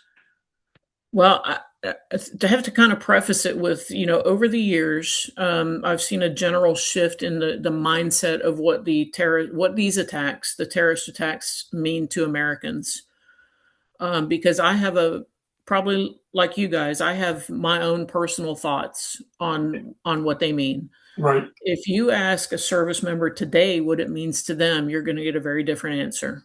True. So that's what I'm referring to when I say that. So those attacks, the Cole bombing, the 9/11 attacks, those were the Pearl Harbor of our generation. It was that significant. So we know this, but for a lot of young Americans today now, they're history lessons. They're just history lessons, and I get that. It's understandable because time moves on. So, but it takes away the intensity of what those attacks meant to our country. It takes away the severity of it.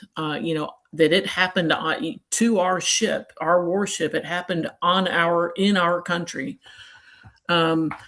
So I understand it, though. Like I said, time does move on, but justice for these families shouldn't depend on whether our country is still paying attention to this.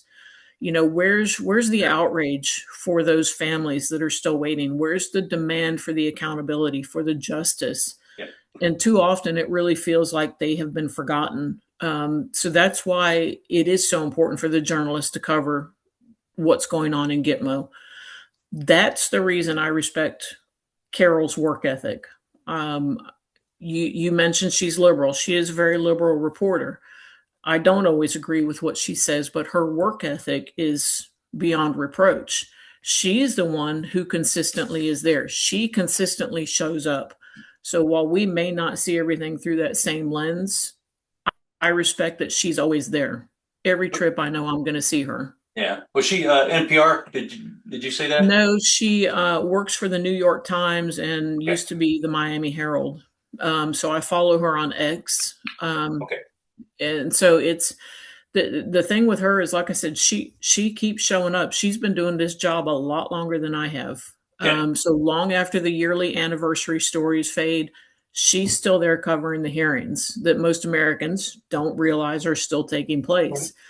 So again, I don't have to agree with what she writes to appreciate why her reporting matters. I think that's the crux of it. It's why it matters, because these victims and their families deserve more than to be remembered more than just once a year. And as long as they're still waiting for that justice, for that closure, they need someone to keep telling their story. Yeah. And that's what she's doing, because they matter, even when everyone else has stopped paying attention. 100%.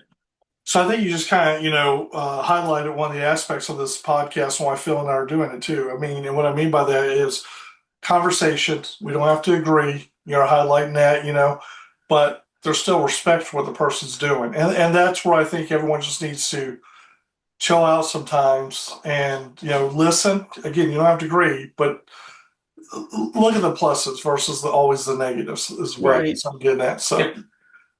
So Kelly, thank you for that story and thoughts. And unfortunately, it's that time. What I mean by that, it's Phil's time. Phil, you get one serious question, not related to this episode theme. Go. All right, we're going to de-escalate a little bit. A lot of that was a harder, darker story, but this is a little bit of fun, opinionated question. What's an ancient or outdated piece of technology that you think solved a problem better than modern tools do today? Oh, Lord. Yeah, right? Tell me the telephone. It's the right answer, telephone. Ancient or outdated piece of technology? Yeah, that solved a problem better than what we have for that same solution today. And you said telephone. Yeah. Wow. Oh my gosh. Don't steal my That answer. But if you want to dig into that one, that's fine. What, into the telephone? Yeah. It's funny how they have become little mini computers instead of, what they used to be, the wall mounted phone. Golly, outdated. I don't think kids have ever seen a wall mounted phone. Oh my God. Okay. Or Yeah. a rotary dial. Let's go. I remember when microwaves came out. Yeah. When I was in high school, we did not have the internet, was not a thing. Computers. Yeah. Computers. And when I got to Misawa, the computers, it was all MS-DOS based at the time. That's how old this this goes back. Telephones have become a distraction in life. Mine's sitting right here. I love the convenience of having a computer in my hand at all times, basically. But I think what it's done is it's taken away the personal aspect and the need to learn how to communicate with people. I don't even know that I'm necessarily answering your question, but I think the phone technologies have taken away from our social development, because this is everybody, on their phones now. There's very little face-to-face communication. I think that a lot of our younger adults and kids don't know, they don't know how to have a conversation. They don't know how to interpret body language. Yeah, I really feel like I'm not even answering your question. I'm just on some weird it is tangent here. when I wrote this question, that's actually what I was thinking of was, and I was kind of hoping you had one in your back pocket. I mean, I don't even have an answer for it. But let me give you a really good example, and this was kind of funny. I used to be in tears when my mom would make me call Domino's Pizza with the rotary dial phone, by the way. I call them up, and maybe it was a push button, but either way, it's a wall-mounted phone. But I would be in tears. But I think you kind of started touching on the fringe of this. Was the personal experience there was something that I had to learn to overcome, and this to me, that's why I think the telephone is the right answer to this question, or at least an answer to this question, because it was a life experience that got me over anxiety for dealing with a person. It showed me how to be a little bit more of an adult in the way I spoke, because it wasn't about like, hey, bro, what's up? I joke about that, but it is a little bit that. It's not a text. It's not an online order. It really meant that I had to grow a little bit. And while and I'm not shitting you, I would cry when my mom was like, call Domino's Pizza, order 2 pepperoni pizzas. No, I don't want to use the phone. But in the end, now I get on the phone and I'm having full on conversations with people, and yes, I am 53 now, but there's no anxiety around that. I don't feel comfortable talking to people. And I think along the way before today, in that moment when I was in tears, there was a lot of growth that happened, obviously, but it is something that I think resolved something that nobody really wrote down. Yes, it created connectivity, and these devices create even better connectivity. So they are more powerful, more better, if you will. But for the perspective of using it as a tool for a growth of a child into an adult, there is something about a wall-mounted phone that brought something different to the world. Yeah, I mean, Domino's. Yeah. Every time we call it Domino's, I cry. I just want a pepperoni pizza. Can you just deliver? I mean, I remember the wall mount. If they had the long cord spiral stretch, I used to stretch that cord all the way to my bedroom so I could shut the door to talk to my boyfriend in high school. But yeah, that's in kids now, they have no concept. And the whole rotary thing, I used to think I was such a badass dialing with the, pencil. I had it down. No, so the boyfriend part is another one. Is there was some level of intimacy to the voice that was different than a text message, a Snapchat, a TikTok, whatever. I don't even know. I'm saying things I probably don't even know what the hell I'm talking about. But hearing somebody's voice and yes, you can't read my body posture, but you can read the intonation of my voice. Yes, the emotion. Yeah, I can misconstrue something in text. Again, voice, and let's go to the Navy. There's a reason why we always said you can text because we started adopting this. You can text over an order, but you always had to validate it and confirm it by voice. So this is November Bravo over blah blah blah. You say your little spiel, because that voice meant affirmation of the acceptance of that command. The text was just a preliminary, get you prepped to do something. Yeah, it's coming. Yep, exactly. So, and that's how we communicate when we're doing a 9/11. Actually, any hearing, it doesn't matter. Our team, we communicate via text. I set up a group chat before every session, because one, it is more efficient, and time is of the essence for us when we are preparing for a session, especially that first day. Everything is done via text because it's faster than the email and it's faster than a phone call. It gets the word out to the entire team. Yeah. And they usually know, if it's a serious matter and somebody wants to joke, we're able to shut it down pretty quickly. Like, hey, this is actually pretty serious, and just hold your jokes. Yeah. So in that regard, it works wonderfully for us. But yeah, there's a lot to be lost that can be lost through a text message, because there is no emotion that comes with it. It's just words on a screen. Yeah. So I mean, I personally hate. I mean, I text, and there's to both points. There's good, there's definitely pros there, but I just want to know the answer real quick. So one day, and everyone will be like, "Why you gotta call?" I'm like, because I wanted the answer now and just move on. But I want to add to this. I mean, with all this technology and everything else, again, Phil, I know this is a little off, but I think what's frustrating right now is, to your point, we have lost that social aspect of. So I think that kills it. Not only from, kids don't even know how to talk to each other or date each other nowadays because of that. right.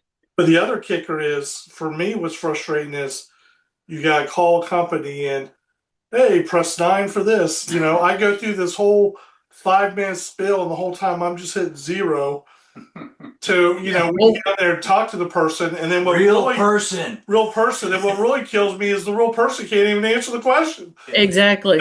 But that's where I think where things are a plus. I mean, even my Toyota dealership now, when you call in to do service, you can go online, you do all that, you can call in.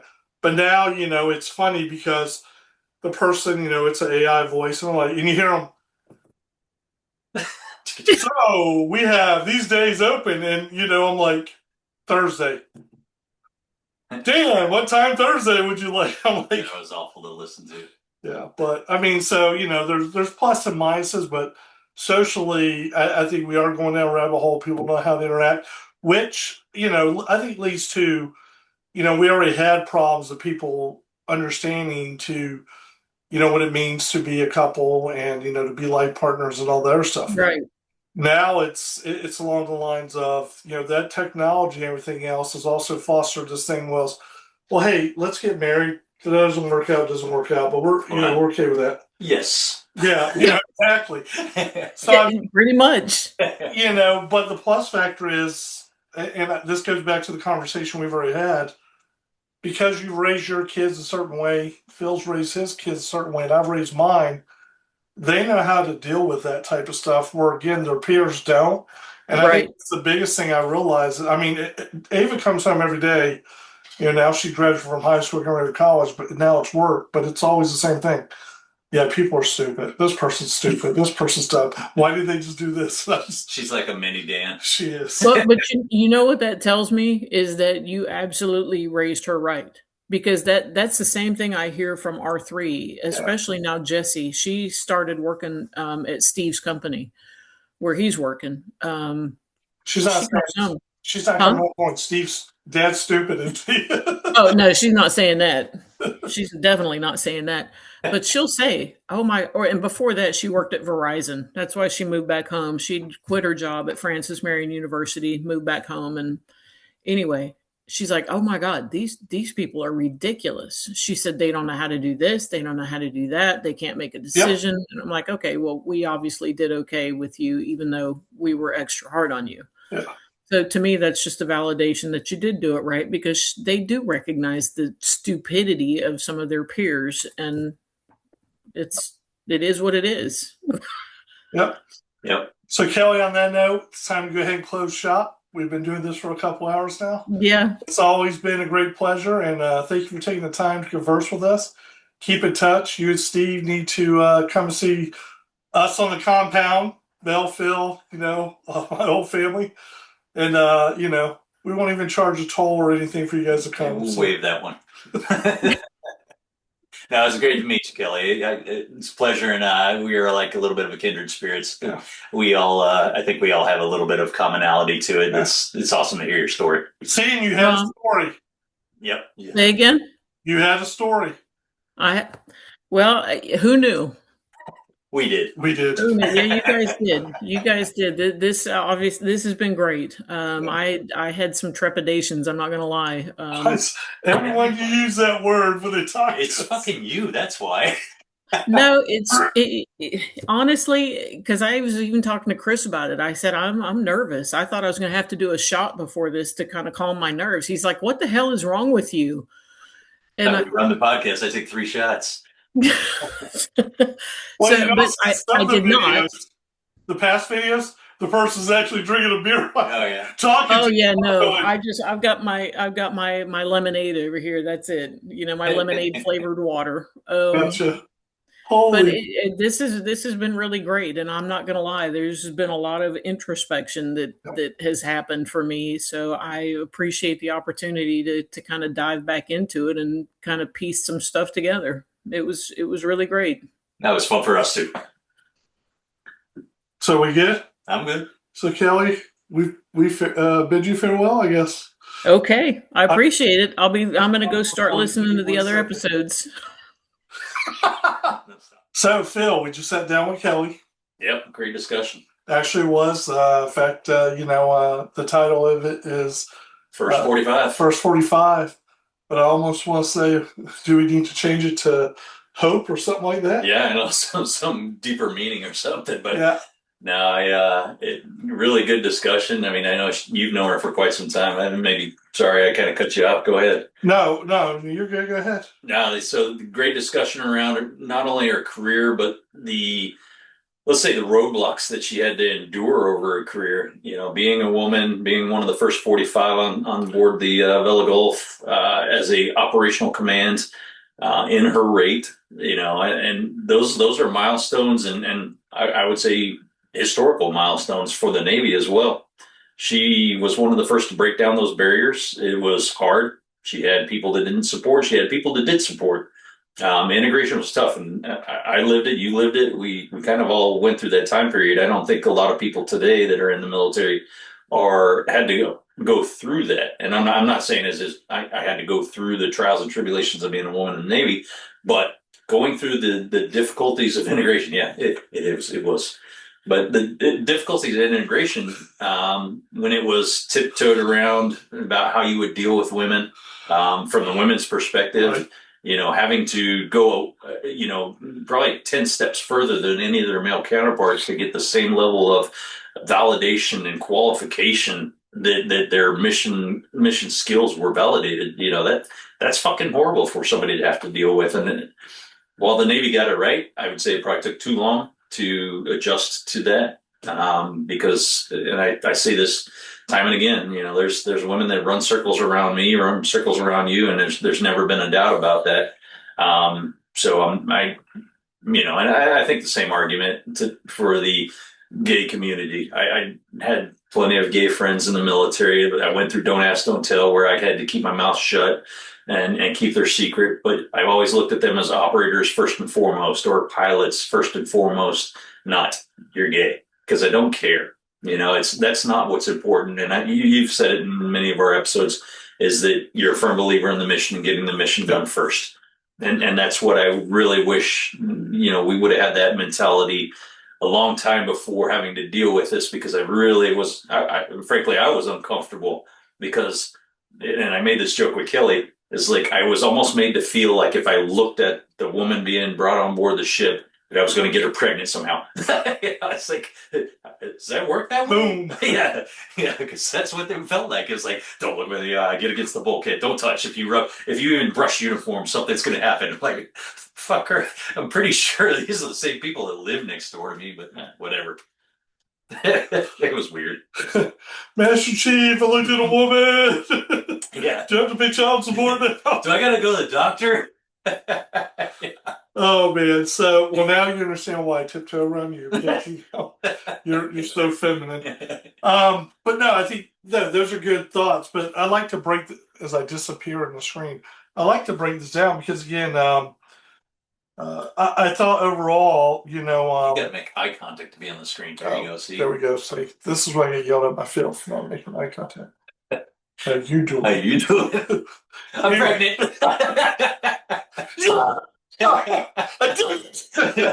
Wait a minute, I'm fixed. This shit, you're screwed around on me. Got code down, Navy. Sorry, off subject, but no, seriously. So I guess really for me was not the start of that. Kelly, first of all, took the questions. She really thought about them. You could tell she was, she had notes and she was reviewing them, went to say certain things. So again, mad props and credit to her. But again, I knew some of that, but not in depth. And what I really liked is she was very open and was like, I'm going to lay it out here and be honest. And I mean, that is rare. And she had no problems kind of throwing it out there. What I mean by that is her initial, childhood and everything else.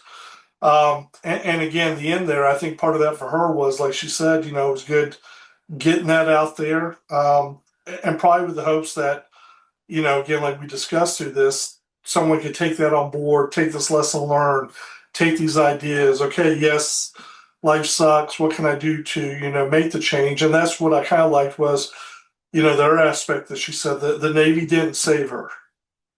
The Navy gave her the opportunities to have her help her save herself. And, she's obviously not afraid to, deal with difficult situations. Like she was talking about the divorce thing. I mean, I get it because I know people think that way, especially the older generation. When she made the comment where, her father-in-law was like, well, what'd you do to, deserve to get hit?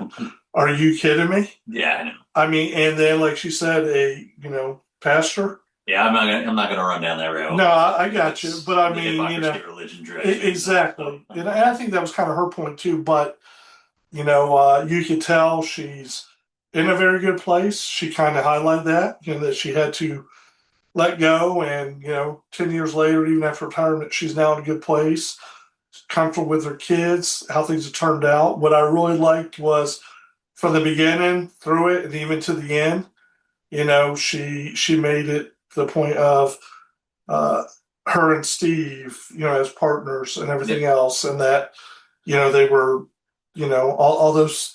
I know a little bit about Steve. Steve's very competitive, but he was still there supporting Kelly the whole time. So I mean, this to me was, and like she said, I don't have a story.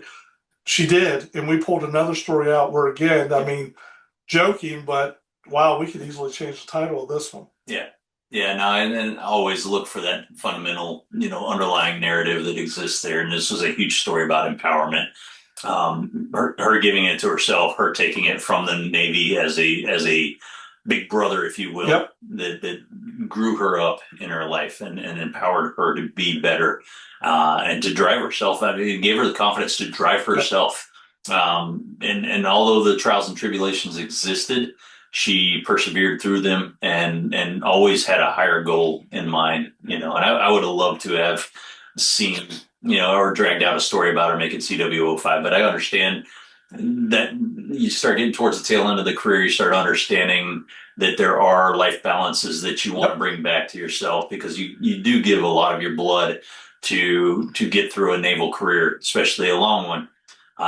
And at a certain point, you realize that you've given up, and you have a potential guest in the future. I won't say his name, but that has done this to the detriment of a lot of his life aspects, whether it's his mental well-being, whether it's his family life, to the point that we talked about suicide ideations and things like that at certain points. And I'm not trying to tell the story, but sometimes that is what you give of yourself. You give up so much, and maybe Davy's episode kind of emphasized this too, that she got lost behind the uniform.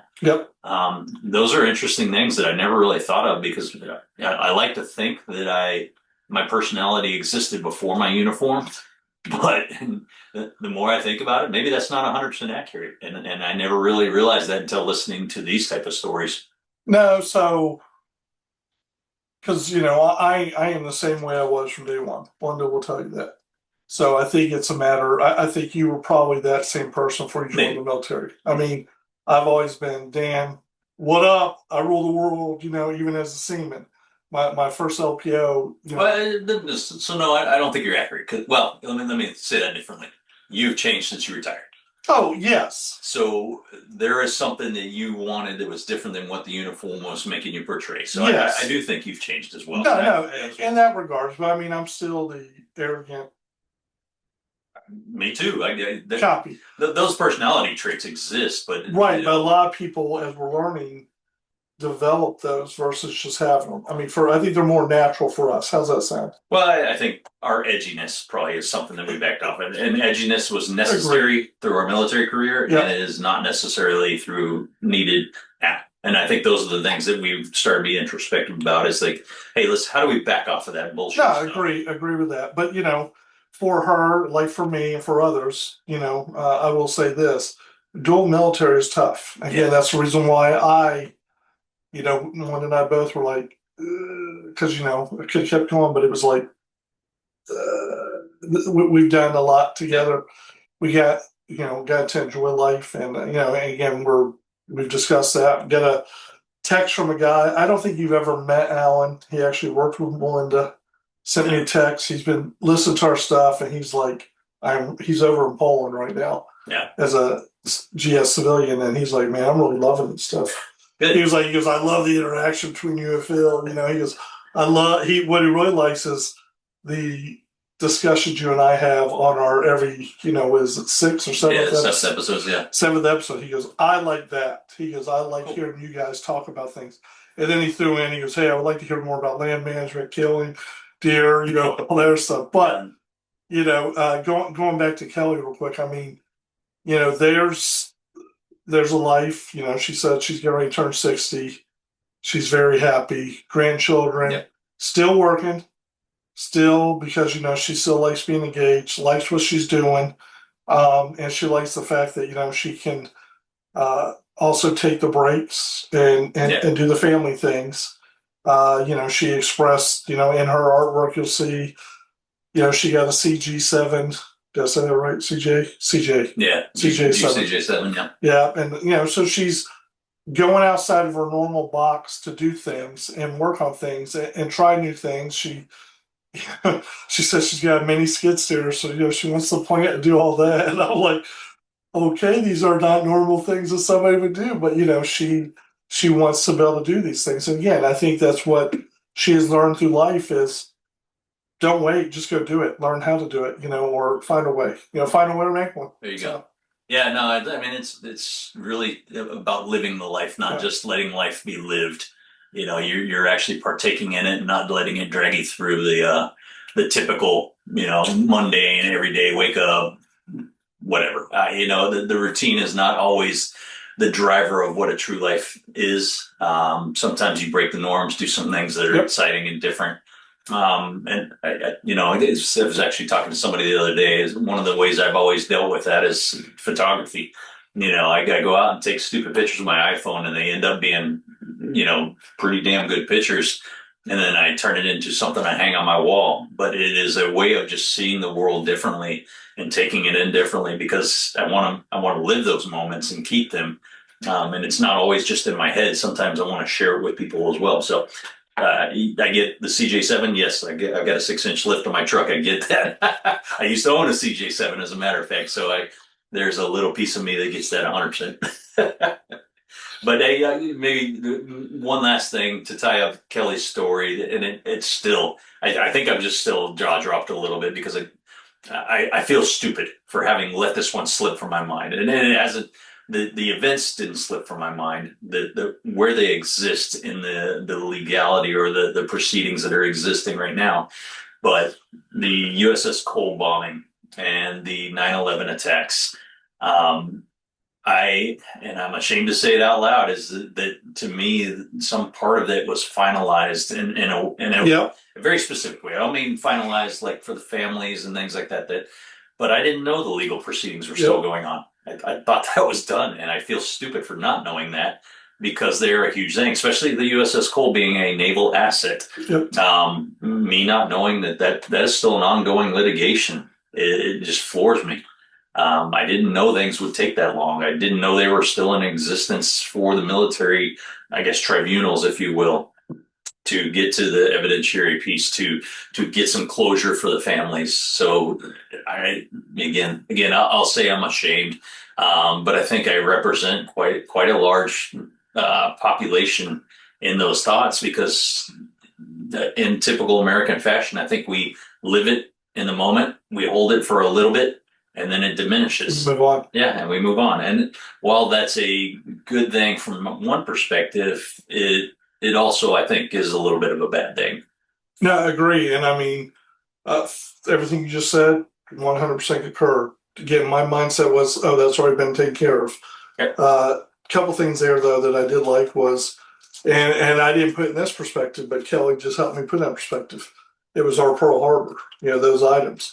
That is very big. And unfortunately, because of the time lapse, it's lost the impact to people nowadays who are probably, what's the big deal? Now, what I was also thinking about, I can't remember what they were called, but the trials right after World War II, everything they had, what I guess I'm wrestling with is there was a focus to get that because, justice should be swift and everything else.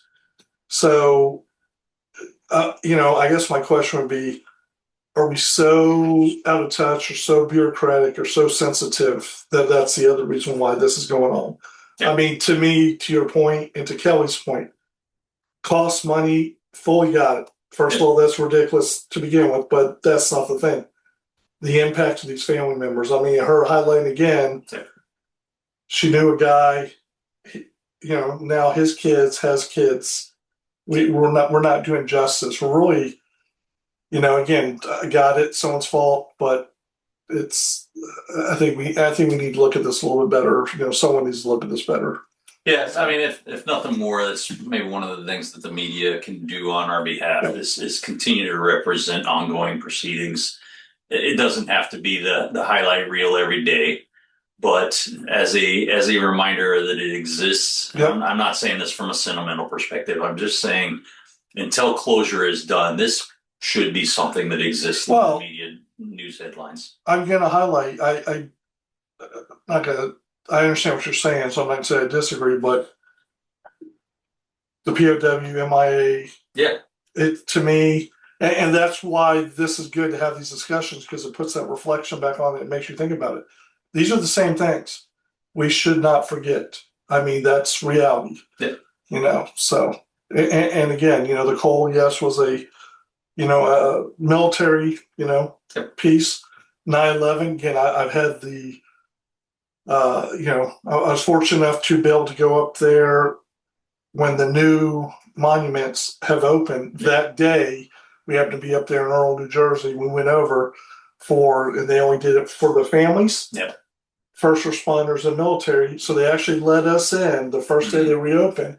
And what was heart-wrenching is seeing these people there, getting their names and just realizing, I mean, beautiful tribute back to them, but it was also like, wow, this is what this means is let's not forget. And again, and we got things like that through DC. I mean, Vietnam, all that stuff. And this is another piece there. So I think to your point, and maybe that's something that we just remind people in all of our episodes, not specifically this, but hey, let's remember, but let's not forget. Yeah. So. Yeah, we're not just a day on the calendar that you get to take a day off from work. It is the real people there. So yeah, I get it.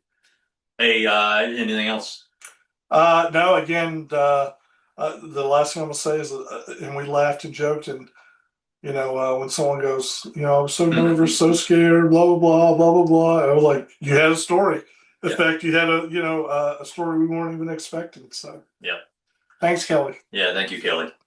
Hey, so to our audience, feel free to reach out through our episode comments or email, catalystcomms26@gmail.com. If you have any thoughts or show episode ideas, anything you want to throw out there, come be a guest if you want. Just reach out to us through our email. You can even hit the comments up and we'll definitely respond back to you. Yeah, remember to keep it real. And remember, Kelly said it, I was the best chief. So you're also a good asshole. Hey, we got to dissect that one later. Exactly. Remember, it's not about the destination, it's about the journey. Later. A look in time, a trip down the rabbit hole. True story.